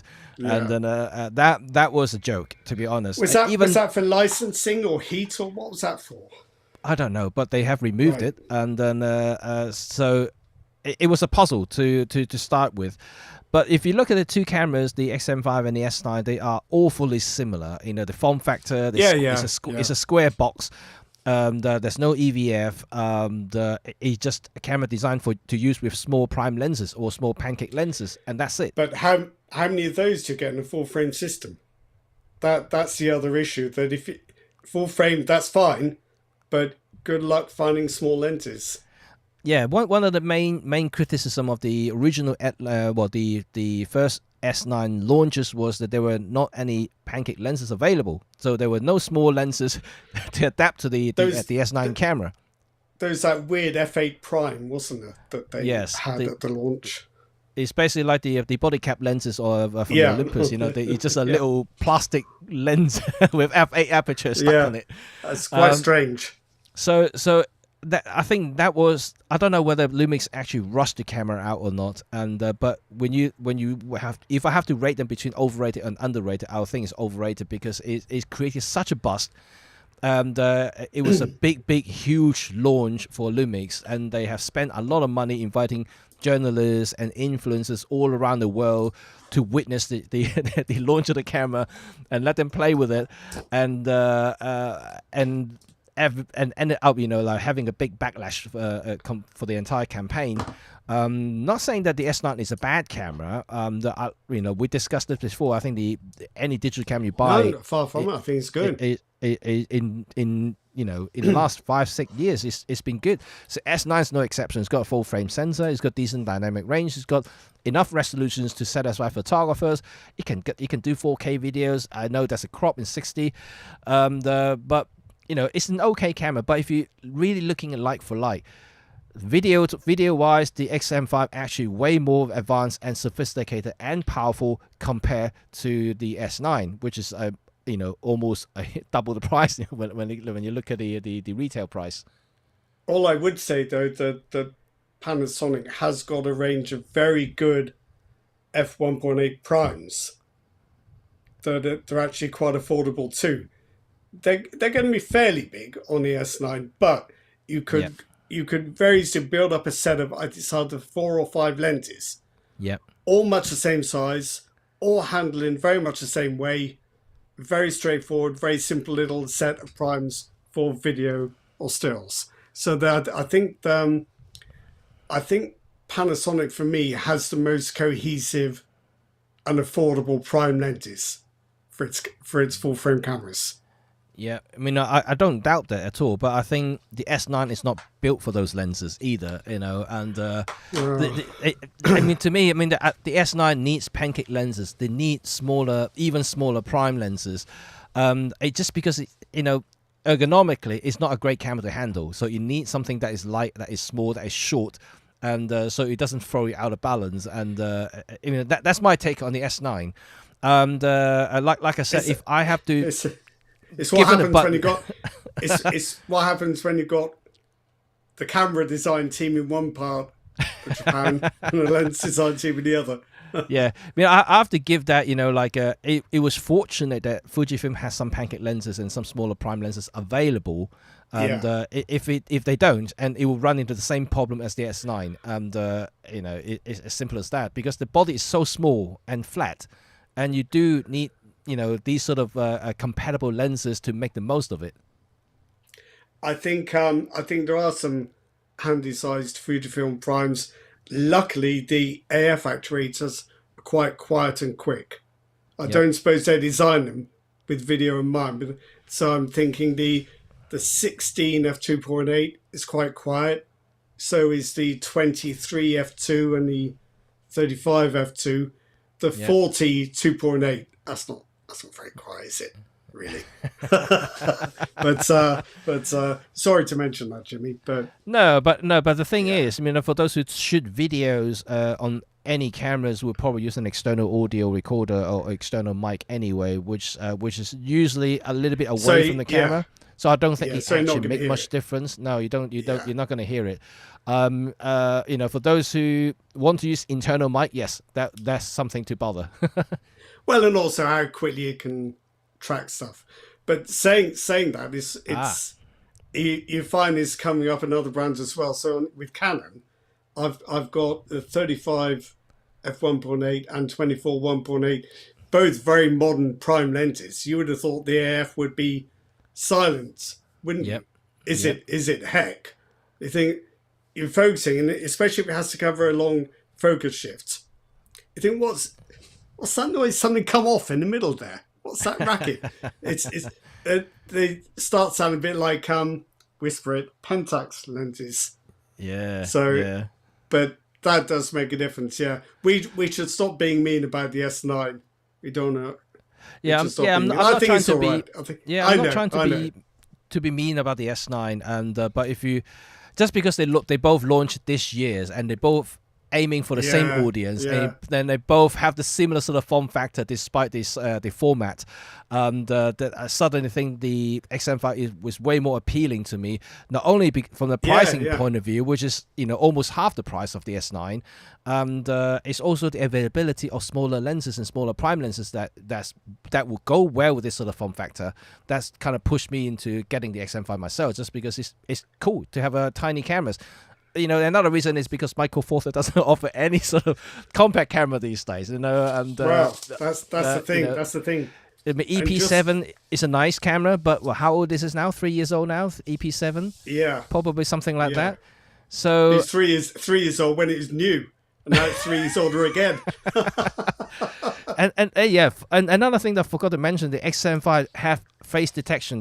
It's not contrast detect AF, so it's a very modern AF system that also supports all kinds of AI tracking modes as well, like human, animal.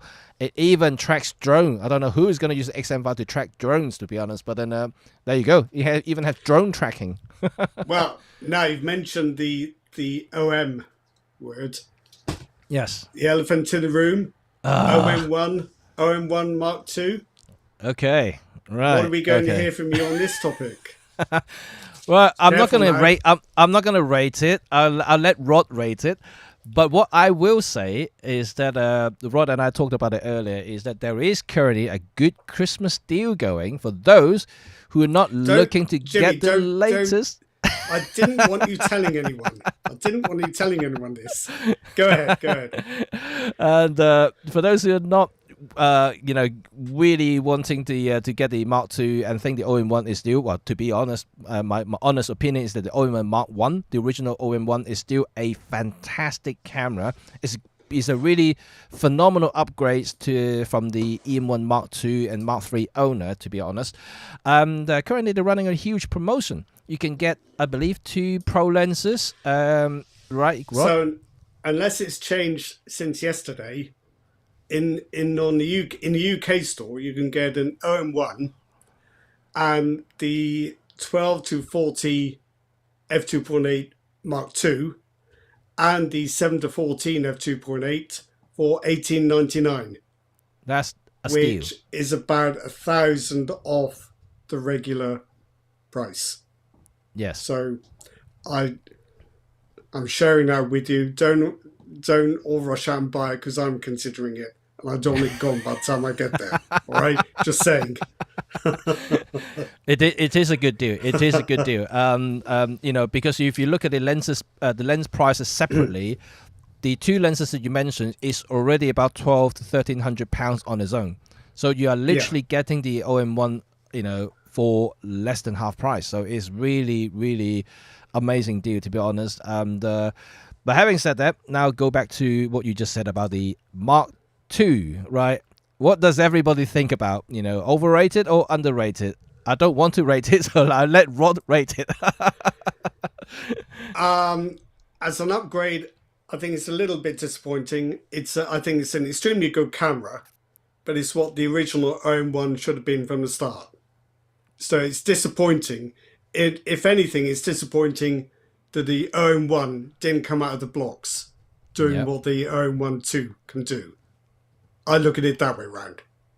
I think, the person that used both cameras and, the upgrades from the Mark II certainly will benefit certain type of photographers, but it's not all photographers. So it's as far as I would go like that. And, I think that for those who would benefit from the much bigger buffer, it certainly will appreciate the Mark II. Also the live grad ND feature, which actually is something that I like to use, the grad ND, the grad live ND feature, more so than the live ND features, because I don't usually do long exposure shots anyway. But darkening the sky, darkening portion of the frame is something that I do fairly often when I do, let's say, landscape or cityscape photos, because I like to, get more detail from the clouds, for instance, if I'm shooting in the horizons. For instance, when I went to Japan, I actually do use the live grad ND to darken the sky during sunset time to balance out the exposure a little bit, and it works very well. So I guess if you use those features, it's a worthy update. And but for those who don't, I don't know, it just depends. I just think that you can get all basically the same thing from the original Mark I. So we're in the middle with that one, are we? We're in the middle. Well, so I've got a couple more on my list. I've seen there's some talk about Nikon Z50 Mark II. Yes. Can somebody convince me why I should feel that's a great upgrade on the Mark I? Because it looks quite similar to me. But if somebody in the chat can tell me why it's great, I'm prepared to be convinced.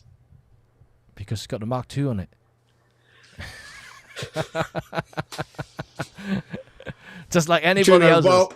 While people are digesting that, I'm just going to see if I can find out a bit more about this, what the actual differences are. I thought the Mark I was fine. But I was expecting, I suppose, for a few more changes in the Mark II. Let's have a look. Yeah. 50 versus Z50 Mark II.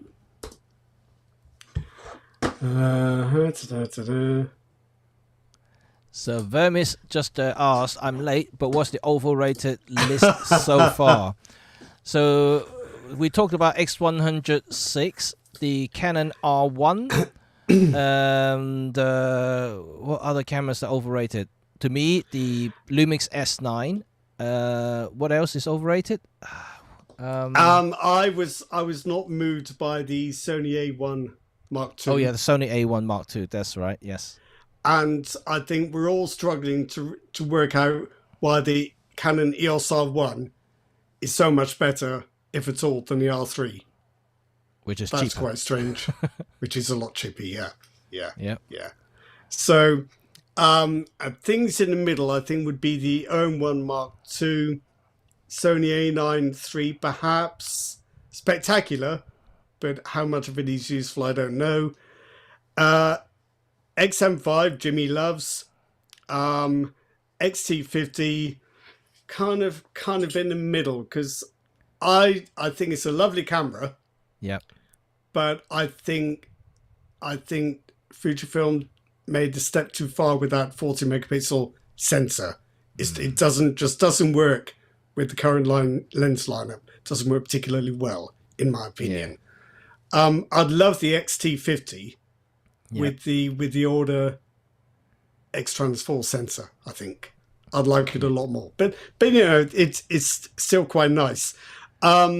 So I'm still trying to work out why the Z50 Mark II should get me excited. It seems like a lot of incremental stuff to me. Yep. I think, don't know. Video, let's have a look at that. There is, while we're looking at that, there's one more camera to talk about, Jimmy, which you might have some feelings about. The Lumix GH7. Oh, okay, right. That is definitely underrated.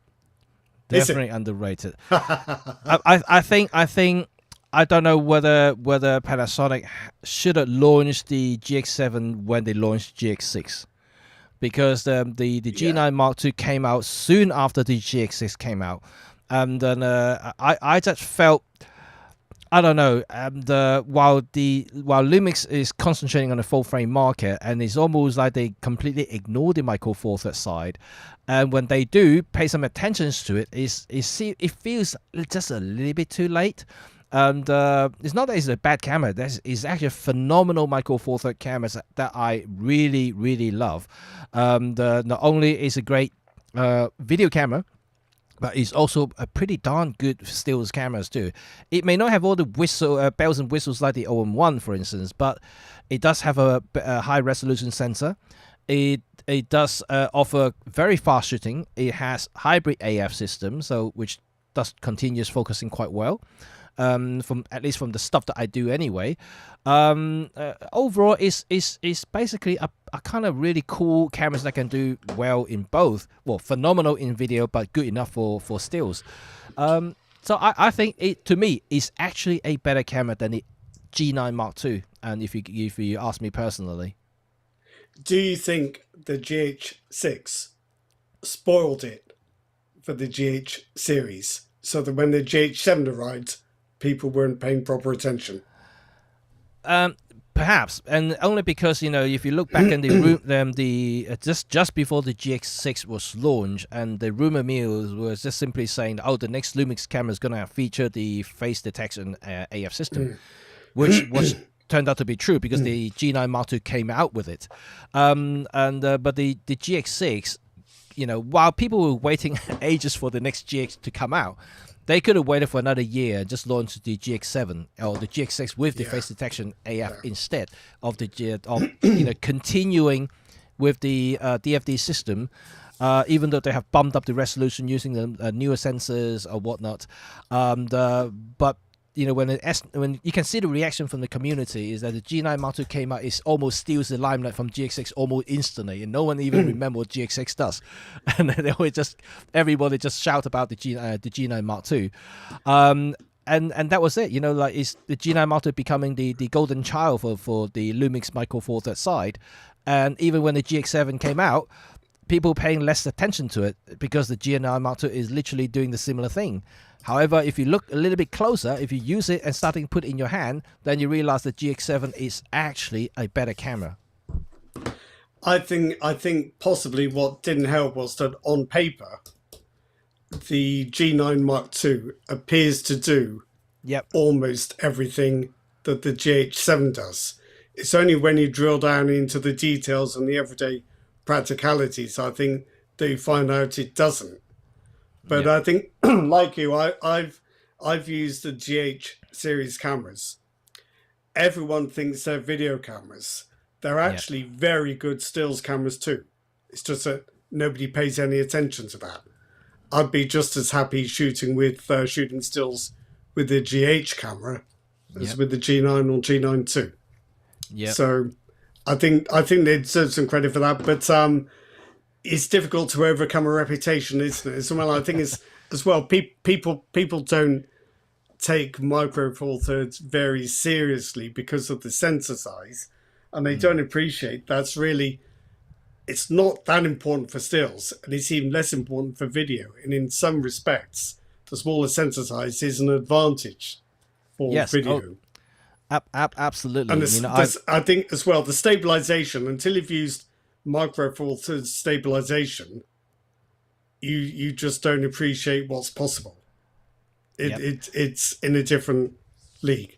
It totally is. I mean, if you are a full frame users, then you've never used any Micro Four Thirds before. Then when you start picking up a Micro Four Thirds camera, even with 3 years old model, you'll be shocked by how stable it is. And for me, coming from Micro Four Thirds and moving on to bigger formats, APS-C and also full frame, and I realize how ineffective the IBIS system is in those systems, and I just find or at least unreliable.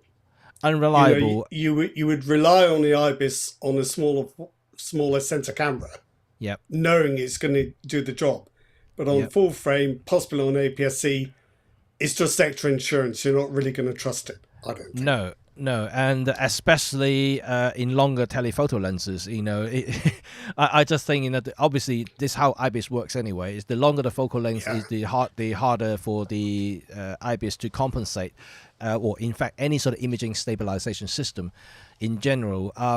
So that's why when you have ultra telezoom lenses, you'll find that it works better with hybrid systems. So the lens IS together work in tandem with the IBIS system internally with the camera. That will give you the maximum stabilization, and that's why you also see those lens IS available in the longer lenses in the Micro Four Thirds or actually any format cameras. If you use a normal tele lenses without lens IS on a full frame or larger format camera, you will find that the IBIS simply is almost non-existent. Even if you turn it on, you will find the images are just shaking all over the place. In fact, it's probably better to switch it off altogether, because the IBIS is trying to compensate the image in the viewfinder, and every so often you see this sudden jump, and it just kind of shocked the system, and your eyes were just going all over the place when that happens, and it just kind of feeling weird if you do that. I think it's interesting. It took Canon a long time to accept that IBIS was better than lens stabilization. I'm not sure Canon still believes that to be the case, but I think they felt they had to put IBIS in the EOS R5 and R6. I don't think it's especially effective, but it's better to have it than not have it. But lens IS can still be very effective. Video, I think perhaps less so. But in any event, I'm going to agree with you. I think the GH7 is an underrated camera. It is. And I just looking at Angelo Play for One. It's just saying that it should have released 5 years ago, and now everyone has moved on. Videographers wanted PDAF has already moved to Sony, and Lumix has not increased their market share. I think just as Canon resisted IBIS, Panasonic resisted on-sensor phase detect AF because they felt that technically it led to inferior image quality, and they felt sure that they could make the contrast AF do a similar job. It turns out that we'll never know now because the overwhelming weight of opinion forced them into doing phase detect AF. But the contrast AF and the GH6, I'm sure you'll say, Jimmy, it's not as good, but it's a lot better than people would give it credit for. But people get all their information from YouTube and websites, and if somebody says if somebody they respect says I'm not going to buy it because it's got contrast AF, that's it. The camera's dead. So it's the power of opinion. Unfortunately, it's like the Lumix G9, one of my favorite cameras ever. I didn't shoot video with it. I probably wouldn't be my favorite if I did. But for stills, I've found that except in burst mode, admittedly, I found that regular stills photography is extremely fast, extremely positive, extremely accurate. So you can't dismiss the technology just because in some situations it's not as good as something else. And phase detect AF does have some issues. It can cause unwanted shadow patterns in extreme shadow detail. I've seen this on the Nikon Z7. I've seen it on the Sony A7 III. I'm sure if I looked hard enough, I find it on a lot of cameras. Those PDAF pixels don't capture light in exactly the same way as the regular pixels. You won't notice unless you really start digging into the shadows, and then you'll start to see it. It's certainly, like I always say, like I operate manual cameras a lot. I have manual rangefinders, I have manual lenses, I shoot videos manually. To me, any AF system is good because it's already faster than anything that I operate manually. So whether it's going to be phase detect or contrast detect, they all have the pros and cons. I still think contrast detect is more accurate than phase detection. And then when it comes to point, and it's not as smooth. Let's say when you do see continuous focusing or tracking, it's not as smooth as phase detect. But when you talk about accuracy, I don't think that like a really sophisticated contrast detect system is any less than a phase detection AF. In principle, it should be better because with contrast AF, the camera is shunting a lens to and fro until the image is sharpest. Yes. With phase detect AF, what it's doing is measuring how unsharp it is, then telling the lens where to focus to make it sharp. It's not going to then say, let's have a look now to make sure. So phase detect is faster because it knows how much to refocus and in which direction straight away. But then you have to rely on the lens being the lens AF actuators being precise enough to go to exactly that position. Whereas with contrast AF, it's getting the focus right from first principles because it's checking how the focus looks on the sensor. But this is why mirrorless cameras have hybrid AF. They haven't ditched contrast AF; they have both.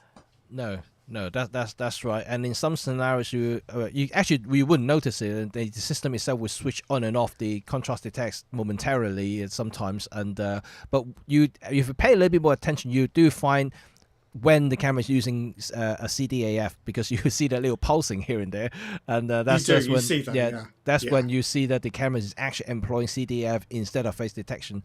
It's not often these days, but there are cases when they still do that. Yeah, I mean, this kind of ties in with this question from Mark Hasler. We all complain about what these cameras don't do. What is it we actually want from a camera? No idea. I've got no idea whatsoever. It's my job to review cameras. I've got no idea what I want. But we all get in that position. We all want to take advice before we buy something. And the most readily available advice is from people who are testing extremes. Yeah. Or they'll come out with points of principle. So they'll say, never buy a camera without an EVF. Yeah. Well, you might want an EVF, but you can still take pictures. It's not that hard. And so saying never buy a camera that doesn't have PDAF. Well, if you're shooting the regular stills photography in the style that most of us do, most of the time, contrast AF is fine. So we get a lot of very polarized opinion telling us this is terrible, don't buy it. You need this. This is faster than that, so it's better. It's trying to steer through that is quite difficult. You know, I just throw you back a little bit in time in the timeline. If you're looking back in the early days of photography, well, I wouldn't say early days, but like 15, 20 years ago, when people were still traveling with point and shoot cameras, and you know, like all the holiday photos that we used to take, you know, they were snapshots of moments. And how often would those shots require a very sophisticated PDAF system that tracks well and do wells and things like that? That you know, no, even that type of travel photography hasn't really changed that much even in 2024. You know, you think about it, you know, the holiday snap that people take with the smartphone, with the expensive you know, digital cameras, you're still doing the same things. And how many of those shots will require, you know, such sophisticated AF system anyway? And not really, you know. So CDAF is actually more than enough to do anything that you throw into it in nowadays. For most people's style of photography, I think that's true. Just to return briefly to Nikon, I think I now understand the situation with the Z52. I don't think Nikon is telling anyone to say the old one was terrible, this one's much better, buy this. I think it's a refresh designed to make people keep buying it. I think if you've got the original Z50, you're not going to look at the new one and say, oh my gosh, I wish I could have that instead. But if you haven't got either of them and you're thinking of buying the Z50 Mark II with its improvements, might make you think, yeah, do you know, perhaps I will. So I think that was the plan. It's never meant to be a replacement, just a refresh. But John Allen's comment here, the Nikon Z5 II, there is talk of a new Z5 II next year. So that's the full frame entry-level model. And the Z5, the original Z5 has always been quite cheap and rather good. So a Z5 II, that might be interesting. Yeah. And Blaine just have an interesting comment here. I wonder half the time if people just want the camera to take pictures for them or something. Well, I mean, you go ahead, Rod. No, I was only going to say, this is a long-held theory of mine, that's what some people want is universal approval and respect. And if somebody invented... So I think if Google or DJI invented a drone that went off on its own to find your photographs and then used AI to make sure these were photographs that would get you lots of likes, then flew back to your house and actually put them on Instagram for you, a lot of people would love that because they wouldn't have to do anything. That could happen. Send your drone out. Get me some pictures. I'm not going anywhere. I'm going to watch Bargain Hunt on the telly. Go on, get some pictures. But that's the thing, right? And I think that's probably one extreme example. But it's you know, is that, you know, does anyone wants to still get involved in photography? When I say getting involved, is like actually enjoying the process and the pain and the patience, and, you know, to wait for the moment to happen and to execute the shot when the lighting is right and things like that. If you enjoy that aspect of it, I think that you still want to go old school. You know, still want to do it the old-fashioned way. But, you know, there's also another side of it. I mean, perhaps that's more the extreme case you just mentioned, when the people who brought up with iPhones or smartphones with like all this smart AI, the smart HDR, the camera itself processes the photo for you, almost 99% there. You know, you don't have to worry about highlights or shadows. It balances everything out. No matter how difficult the lighting situations, it always look consistent. And that's the type of photographers we are seeing as well now, as the old kind of like school like us. And for those people, perhaps, you know, they want a camera that will do everything for them. You know, oh, I want the camera to register that what's in front of them, whether it's going to be a landscape, whether it's going to be a person, and when the person is smiling, then it will take the shot. Things are happening as we speak. There are cameras can detect people smiling. There's cameras that can detect certain things. But is it something that you want as a photographer? Is it something that you still like? I'm not suggesting that our breed will die out anytime soon, but there are more and more of the newer generations of snappers are hoping to see technologies like that, so that they can just get the shot that would prove them to be popular. So that's the word, popular. I think it's you have to ask yourself this question, because the market has shifted. Are you doing this for popularity, or are you doing it for artistry?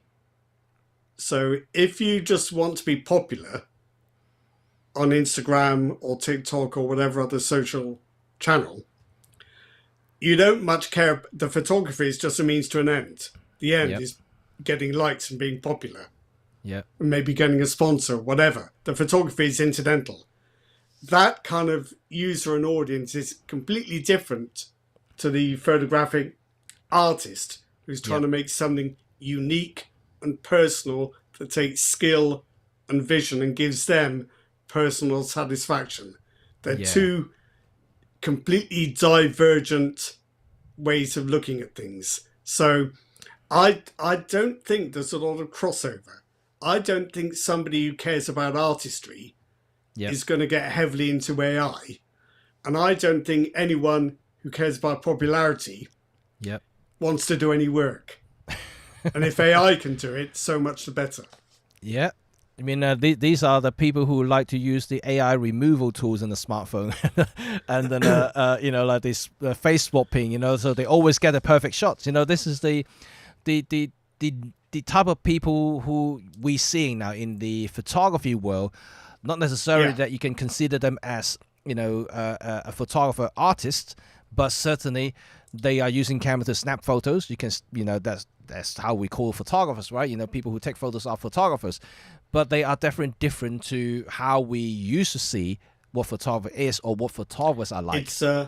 It's a new, the ability to get this kind of universal popularity and acclaim and fame is new.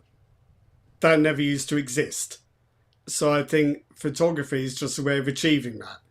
And as Andrew points out, popularity is overrated. If all you're interested in is telling a machine to go off and get an image, that is an artist speaking. If you want to make a career as an influencer, you don't care about any of that stuff. The pleasure you get is from seeing the stats on your website, the likes, the engagement, the monetization. It's not about photography. That is where you get your thrill. So a photographer gets their thrill from the creative involvement in the process. Yep. That's not where this other audience gets its kicks. Absolutely. I think we have to draw the fine line over there, and you have to make sure that what type of photographer you are, and then you decide whether that the tool that you selected is for what you want to do. Like I said, there's no right or wrong with a camera without IBIS or EVF, and there's nothing wrong with a camera with loads of AI features. There's nothing wrong with them. They're all targeting for different type of photographers out nowadays. And it's quite hard to really say which one is good or bad. Today we have a conversation about overrating or underrating a camera model, but all we talk about is things that how we feel. For me, if I'm using that camera more than actually what they are for, like the X100 proven to be extra popular, even though there's still a long waiting list for it. People still want it. And then so is any other cameras we talked about. I may think it's bad, but people may think it's great. It's only an opinion that we have here, and you may think that I'm bullshitting all along as well. So like it's as simple as that.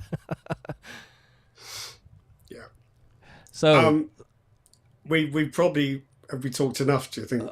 We do. So I'm gonna wrap up now, and so just want to see one last comment here from Francis. The good thing about Panasonic sticking to DFD is so long is that they probably have the best CDAF in the business, I believe they have, which is probably what let them surpass OMD's Hybrid AF when they finally introduced PDAF. What's your take on it? I can't answer that because I haven't used both side by side to form an opinion. I would say that Panasonic certainly did have the best CDAF in the business. Whether you think it surpasses Olympus's, it's a matter of opinion. I can't offer one because I've not tested them side by side. I think, well, I shot both, and I think that to use the word better is very hard to quantify. But what I would say is that the DFD is faster than the Olympus CDAF, that's for sure. It's definitely faster. But whether it's better, I don't think so, because like you said, CDF prioritizes in acquiring focus first. So whether it's fast or slow, it will still get you the accurate shots for sure.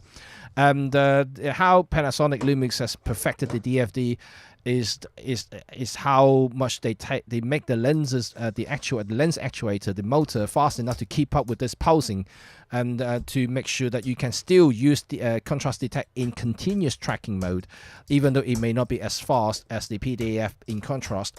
However, in single shot AF, and I think DFD is certainly one of the fastest you can get on the market, and I don't think that DFD is any sort of lesser camera than other cameras that has face detect, and I think that's probably, I would go as far as that. The G9, the original G9, the GX6 is really fast camera to shoot in, even with the DFD, for a lot of photography. I mean, I shoot portraits a lot, even with some movement sometimes, and I think DFD still does a pretty good job. The only time that I will find that the PDAF is superior is when my subject move more randomly in and out, and also left and right, and that's when PDAF seems to do a little bit better job than the traditional DFD system.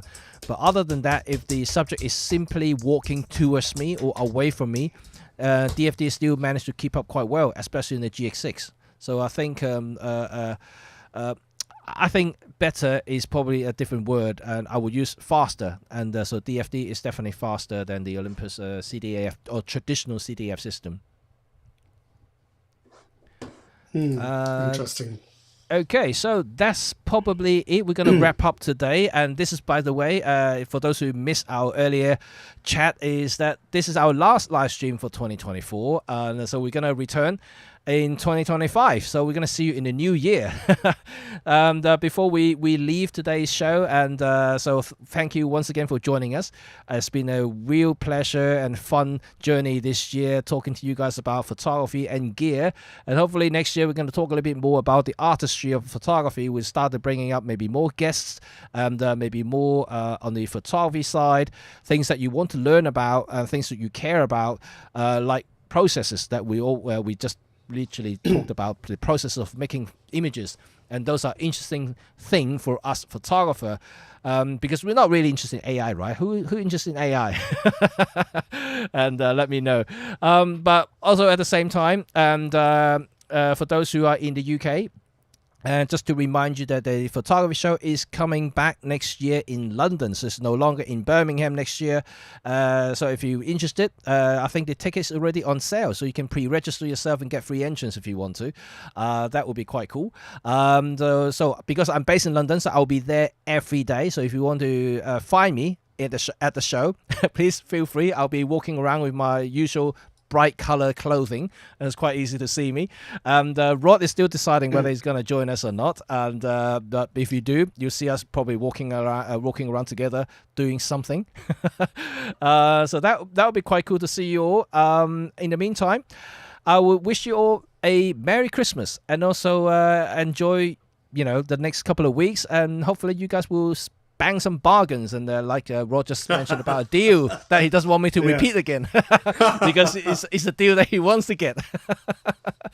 And so yeah, there are some deals going around. So do check your newsletter if you subscribe to any brands. There are a few things.